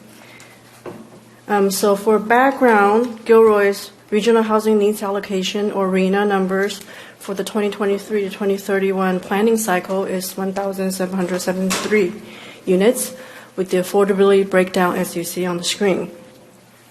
The city's housing element includes a program to create an inclusionary housing ordinance or an affordable housing policy that's going to help us develop housing incentives and appropriate requirements to help facilitate affordable housing production without significantly constraining housing production. In 2023, a consultant was selected, and in November 2023, together with the consultant, we did a presentation to City Council, introduction and an overview of inclusionary housing and affordable housing. In that same month, city staff and the consultant also hosted a community workshop on affordable housing. In 2024, February 2024, city staff partnered with SV at Home to host another community workshop on the foundations of affordable housing. In 2024, February, consulting informed staff that it will be challenging under the current economic and market conditions for developments to support below market rate units.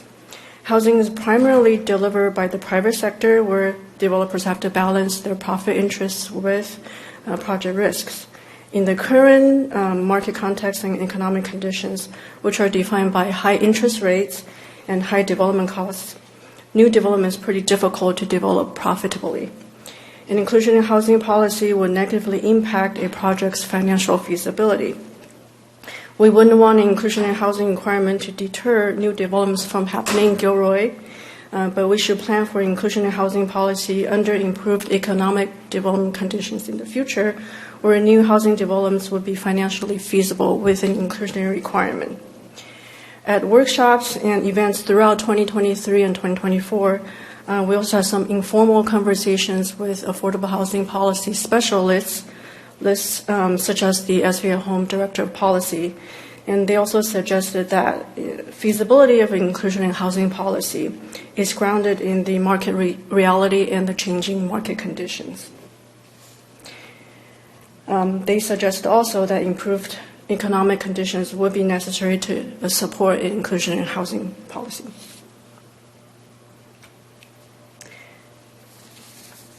So with that, staff started to seek alternative pathways to continue the work on policy development and affordable housing production.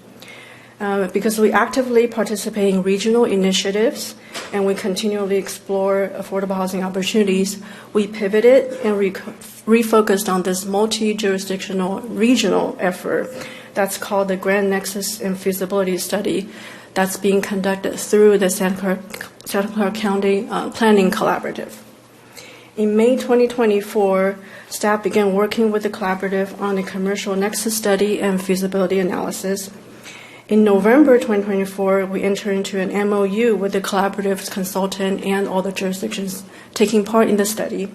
And then in December 2024, after participating further in this effort, we saw the opportunity and recognized the benefits of continuing this regional effort to complete the inclusionary housing study and gain further insights on the changing economic and market conditions. So we also joining on a residential nexus study, residential feasibility study, and inclusionary analysis. Conducting these studies as part of this regional effort allows us to share data, and we also benefit from resource sharing and achieve some financial efficiency.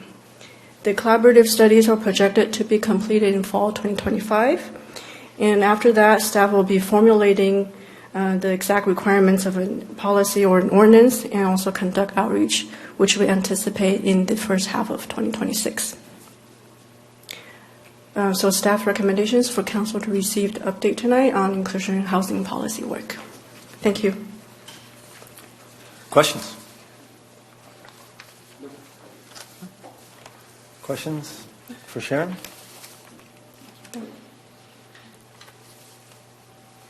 No? Okay. Thank you very much.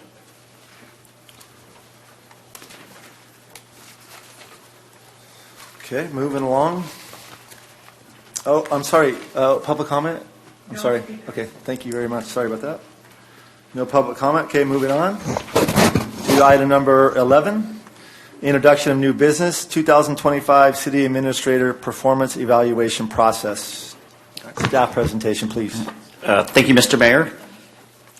The item before you tonight is, as is included in my my contract with the city, is that I am to receive an annual performance. It is very important that the oversight of that and that evaluation process it's really the cornerstone of our relationship, and to see how the organization is doing and what the goals and the desires and the priorities are of the council align. Since I have been here now almost 5 years, we do not have a formalized process for doing that evaluation. I have had performance evaluations, but they have been typically informal. And that begs the question is, how exactly do you evaluate your chief executives, see if they are effective and that the organization is performing well? The timing of this comes up well because there are two things in play here. My performance evaluation is coming up again for its annual review, and I'm also trying to achieve my credentialed manager designation from the International City and County Manager Association. And in order to get a credential designation, I have to have a formalized 360 evaluation process. And that 360 evaluation process was included in your packet. It was included in the council packet, and it establishes 14 core evaluation areas for evaluating a chief executive. This is a best practice for what I would consider some of the cities that we look to when you say, have you checked with other cities? Some of the cities we check with include Palo Alto, Mountain View, Cupertino, Los Altos Hills, and Santa Clara. They tend to have a considerable more resources than us, but there are certainly many things we pull from them that we see. And in fact, the city manager of Los Altos Hills just completed this one and received his designation from ICMA, so I'm on that path as well. There are many components for a best practice performance evaluation, and it is essentially establishing an annual review process. What is that process going to be? How is it done, and how is it continued throughout the year? As you know, performance doesn't just get evaluated once every year. It should be evaluated all the time, and it should be a two-way conversation, and that's how you get good communication and good feedback about what's going on. You should also set an annual time frame and schedule, so the schedule should be very public to know what that occurs every year. And then the other best practice component is the utilization of a council subcommittee, and I'll talk about that a little more. In doing the best practice components, one of the first steps is that the city administrator prepares an annual summary report, which includes issues in the organization and the city, accomplishments and goals. The council and subcommittees will create a performance evaluation form, and then those materials are used for questions and answers between the council, and then in some cities they do compensation evaluation if applicable. The best practice also included in the 360 and the ICMA guidelines is the establishment of a subcommittee, but also the use of a professional facilitator who can guide the city and public through the process, which includes establishment of the formal process for the council to annually evaluate performance of the administrator and organization, and therefore that facilitator would help the council create written policies, processes, and procedures for that program. That facilitator would also facilitate communication between the administrator, the council, and stakeholders, which could include the public, nonprofits, other people that work with the city, to garner feedback and facilitate that process. And lastly, that facilitator would be tasked with aligning the city's upcoming strategic planning, goal setting, adopted budget, and department work plans to the performance of the city administrator during the course of the next budget fiscal year, and would have that all documented for all the council to see. So best practices. From many of the cities that we looked at, they established a council subcommittee, which all committees include the mayor and then 2 additional council members. And then annual review, creating a performance review policy, annual schedule time frame, and then the city manager summary report, as I spoke of, performance evaluation forms, goal setting process, and compensation analysts. So that would be the end result of everything you're doing during this time. So the recommendation this evening is the establishment of a council subcommittee with the mayor and 2 council members, and their goals would be to interview and select a consultant. In the staff report, I did note that the cost of this particular process is typically about $15,000, and that could be the startup, and then it would be considerably lower going forward, depending on what process the council would adopt. And the committee would also report back to the entire city council on the consultant selection and the process. They would obtain feedback from community and stakeholders, and then the committee would also design a product process that provides actionable feedback for professional growth, which is my ICMA certification and organizational improvement. And then the subcommittee would provide a final recommendation of the performance evaluation documents to the entire city council.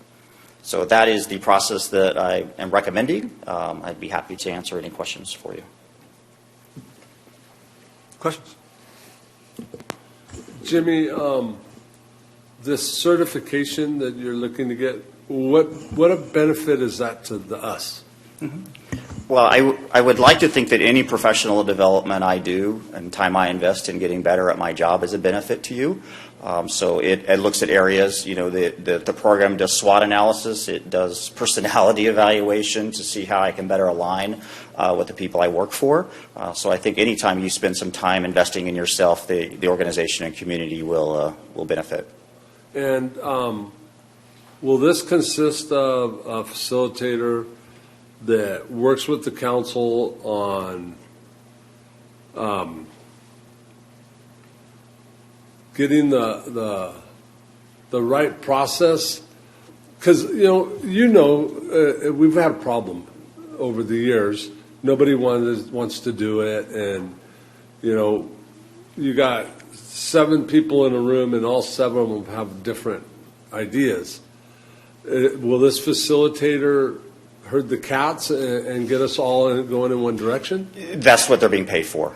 And you're absolutely right. It is difficult for 2 people to decide where to go to lunch, let alone 7 people to decide how they want to evaluate. This person will be able to bring in examples, give you some ideas of what other cities have done, and then align that with what you have in mind. They're completely their job, and they're independent as well. So they work for you. They don't work for me. They don't work for HR, and then you can guide them along that process. Okay, Council. I don't like spending the money, but for those of us that have been here, we haven't done a very good job at these evaluations, and I think it would be a good idea to do this. So I just have a question. I'm assuming I completely support professional development at all levels. I'm assuming that is a standard in the city as well, that is encouraged through city staff. Okay. And then the way I understand this is that if we get that facilitator, that it is a standard that then, even 2, 3, 5, 10 years or whatever until it's the standard that's going to be used every single time then. So we don't have to mess around with it every year. A new council comes in a couple of years. It's just standardized moving forward. Correct, and that's the policy and procedures that they'll develop to show you like a guideline for doing it every year. Okay, and that's, I'm assuming standard best practices in the industry. Yes, that way everybody's aware. As Councilmember Bracco said, the process we have now is kind of, it's not documented, it's just what we feel like we should do. This will show everybody what the process is, and then the council, 5-10 years from now, could change it, right. However they wish. I know, just being short on the council the last 2 years and going through the process, like Dion said, it was very hard for 7 of us trying to evaluate. And so to me, I welcome this, and I think having the subcommittee kind of flesh it out with that person and then bringing it back to council to get the approval, that's the way to go. So I'm fully in favor of this.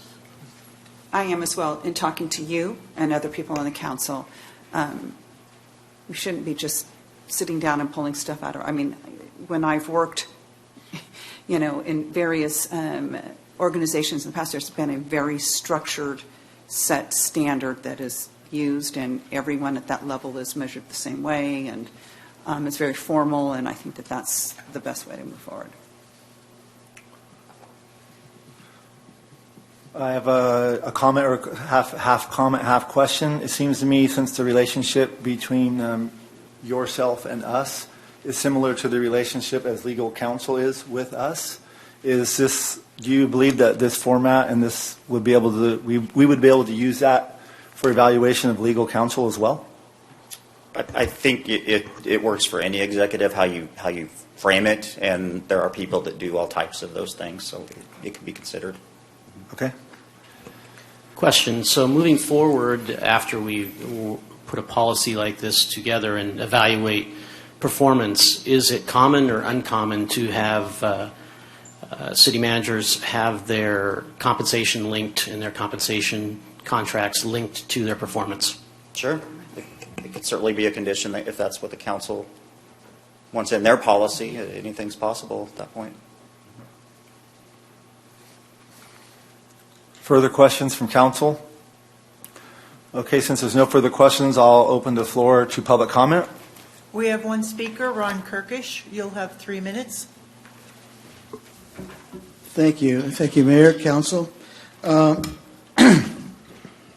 When choosing this person, what I feel is very, very important is for the person that you choose to have a firm idea on how to grade morale, city employee morale. And how they do that, I don't know. But that's something I think that whoever chooses this or selects this person needs to key on. That's very important. I think morale is probably one of the worst insidious things that any agency or company can go through. Military, any business outside of, semiconductor or whatever. So that would be very important for us too. So how to grade an executive on issues of morale and the city. That's very, very important to me. As a matter of fact, it was a employee who was recently left the city that contacted me and brought that issue up. She feels that this is an opportunity that we use this as a way to measure morale and a city's and an executive's performance on that issue. Thank you. Thank you. Any further comment? Okay. I'll close public comment. So now we need to move. I'll remind council of what we're being tasked to do here is we're being asked if we would like to accept this, but we also need to decide. One of the recommendations was that the mayor and 2 city council members were going to play a role in this. So at this moment, as the mayor, I'm interested in doing this, and I would like to see who else is interested in doing this. Absolutely. So moved. Okay. So far we have interest from Councilmember Ramirez and Councilmember Klein. Oh. Any others? Sorry. No, I Sorry. thought you were asking for a motion. Yeah, I will in a second. Okay, so now I will entertain a motion to engage and interview a consultant to establish the annual city administrator's performance and evaluation with, Excuse me for interrupting. May I suggest that the first motion might be to appoint the committee? okay. Perhaps you thought that happened, but it's... No, I did not yet. Okay. No, I was gonna bundle it. So, okay, well, I will entertain a motion that myself, Councilmember Ramirez, Councilmember Klein will be the three members who will be on the subcommittee to engage and interview a consultant to establish the annual city administrator's performance evaluation process. I'll entertain that motion. So moved. Second. Okay, so I have a motion by Councilmember Fugazzi, and a second by Councilmember Marks. Roll call, please. Councilmember Bracco? Yes. Councilmember Fugazi? Yes. Councilmember Marks? Yes. Councilmember Hilton? Aye. Councilmember Ramirez? Yes. Councilmember Klein? Yes. Mayor Bozo? Yes. Okay, so now that we have a committee, we need to entertain a motion if we are going to approve the funds to engage in a consultant. So I will entertain. I have a motion to engage and interview a consultant to establish the annual city administrator performance and evaluation by Councilmember Bracco. Looking for a second. I second. A second by Councilmember Klein. Roll call, please. Councilmember Bracco? Yes. Councilmember Fugazi? Yes. Councilmember Marks? Yes. Councilmember Hilton? Aye. Councilmember Ramirez? Yes. Councilmember Klein? Yes. Mayor Bozo? Yes, motion passes 7-0. Okay. I'm going to assume for the record that that motion included actually what's called item 2. In other words, the charge to this committee and the consultant. Is that correct? Okay. Yes, thank you. The record can just simply note Thank that. you We don't very need much. another motion. It's okay, thank you. Yeah. Thank you very much. Okay, before I move on to 11.2, I have made a commitment to some members on council that around 8 o'clock, I will offer a 5-minute break. And I want to make sure. We have just one item. Yeah. We could go It's up for to it. you. Yes. It's up to you. Let's go for it. I made a promise. That's okay. Okay. I'll hold you when it's longer. Yeah. This could be a 45-minute item. Then we might get up in the middle of it. Yeah. Yeah. You by yourself up here. Okay, I'm on the record for offering a bathroom break, but we are going to move on to 11.2. 11.2, approval and purchase of a vehicle incursion barriers. And we have staff presentation. Victoria Valencia, please, thank you. All right, thank you, Mayor. Good evening, Mayor, City Council, and members of the public. My name is Victoria Valencia, Economic Development Manager for the City of Gilroy. Here tonight, presenting on agenda item 11.2, seeking approval to purchase vehicle incursion barriers from Meridian Rapid Defense Group for a total of $295,682.11. For some background, a vehicle incursion barrier is a physical barrier that prevents unauthorized vehicles from entering a restricted area. In order to secure events occurring on public streets, these barriers are required. Historically, city staff and event organizers have utilized large vehicles and most recently concrete barriers to block vehicles' access during events. And when vehicles are utilized, they must be staffed and easily movable in case of emergency, and due to staffing availability, that's not always achievable. When concrete barriers are used, cranes are needed to move them in to place and move them out of place, thus leaving roads completely blocked in case of emergency.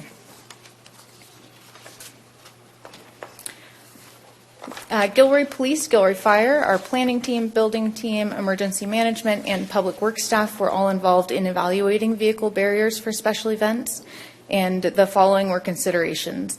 The barriers must be easily movable in case of emergency. Barriers should be sufficient in strength and size to stop a large vehicle from driving into a pedestrian zone, and barriers should be easy to set up and tear down to reduce staff time.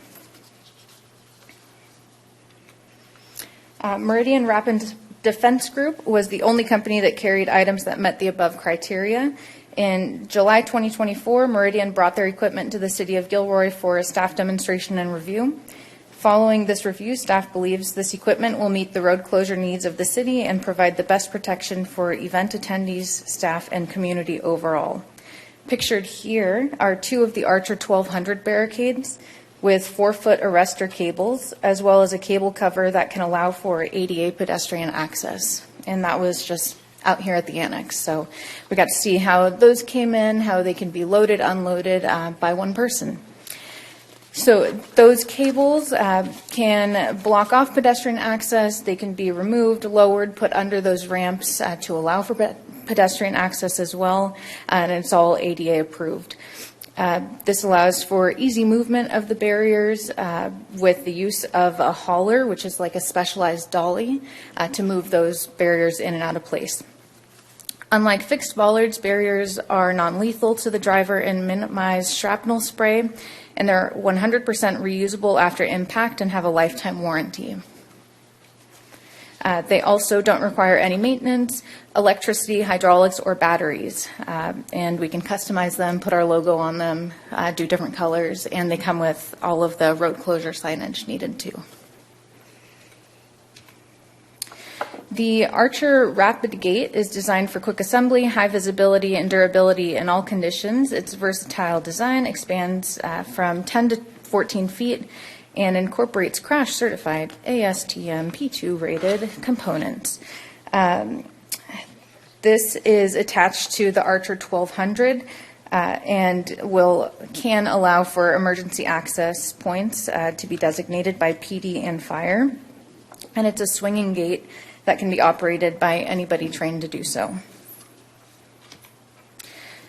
The Archer trailer kit comes with 8 of those Archer 1200 barriers, 2 field tow bars, an Archer hauler, arrestor cables, ADA cable protectors, 1 rapid gate, a wayfinding package, and a customized trailer.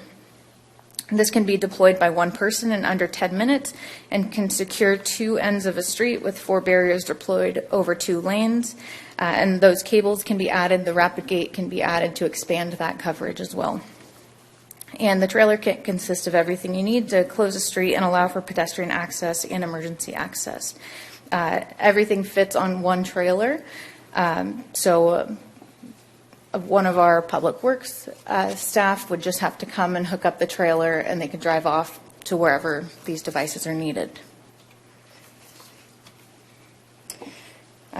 Staff is recommending Council approve the purchase of 2 Archer barrier trailer kits and 2 additional rapid gates from Meridian Rapid Defense Group for a total of $295,682.11 pursuant to Section 4.10 cooperative purchases through the General Services Administration Purchasing Cooperative Program.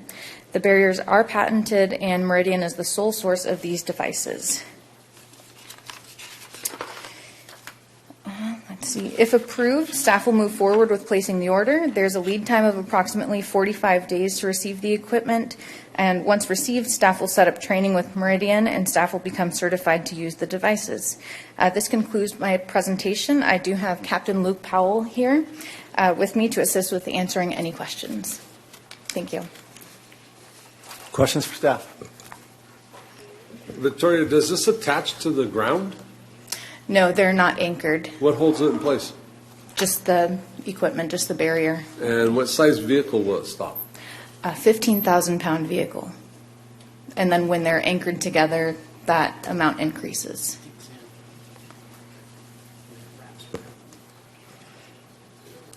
So if you're going to buy,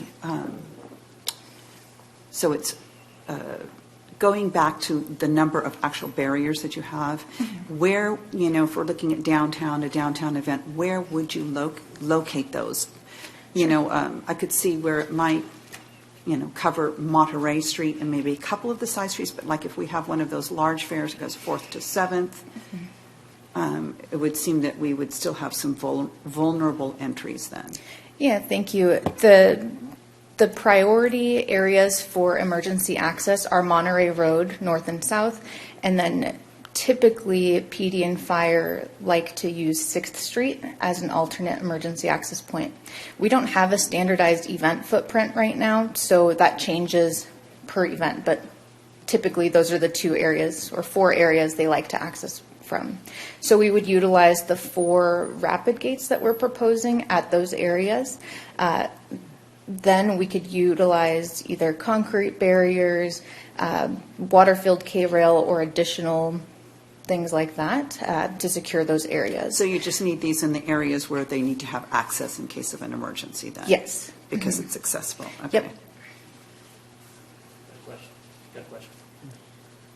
So traditionally, I mean, first of all, for a number of years, when I've gone to events downtown, I've been somewhat concerned because it is a very common occurrence, unfortunately, that is happening around the world, starting with over in Europe for a number of years now, and sadly in New Orleans, who, by the way, had these exact barriers and did not deploy them. And it was incredibly sad that they did not. I know that you guys have shared with me some new plans for setting things up downtown, which I think is very encouraging. I appreciate all the work on that. I also think it would be good to understand the staff differences, because when I've gone to the events this year, you see a lot of staff who are manning these vehicles in order to provide the barriers, and I'm sure there's overtime involved. In addition to overtime being involved, once people are on overtime, then they're also more tasked for their regular job and all of that. Is there a financial way that you can explain to council and to the people the difference that we might see in a traditional event that we would do, like La Ofrenda or one of these other events? Yeah, absolutely. I do have a smaller scale event that I could show you here, and I don't know if you can really tell what that is up there, but the red areas that are closed off, that represent Lewis Street down to 6th Street, as well as the closure of 5th Street and Martin. And this is the typical closure for Downtown Live, and we've had other smaller events downtown that have utilized this footprint as well. So for something like this required 4 vehicles and 4 public works staff, and they typically have one other person who's running around rotating, giving breaks when needed. With the barriers, we anticipate that we would only have 2 public works staff to man the rapid gates. So they would be there to open and close if needed. For this first one without the barriers, the cost was estimated at about $8,580, and that was for staff time and the vehicle time. With the barriers, that cost drops down to about $3,384, so approximately $5,000 that we're saving. When you're looking at an event like Downtown Live, that's an event that happens for 10 weeks, so that's about $50,000 in savings. Something else to consider, though, is not just the cost of the overtime, but if something were to happen and one of those vehicles does get hit, there's a staff member in there, there's additional risk, additional liability that comes with that as well.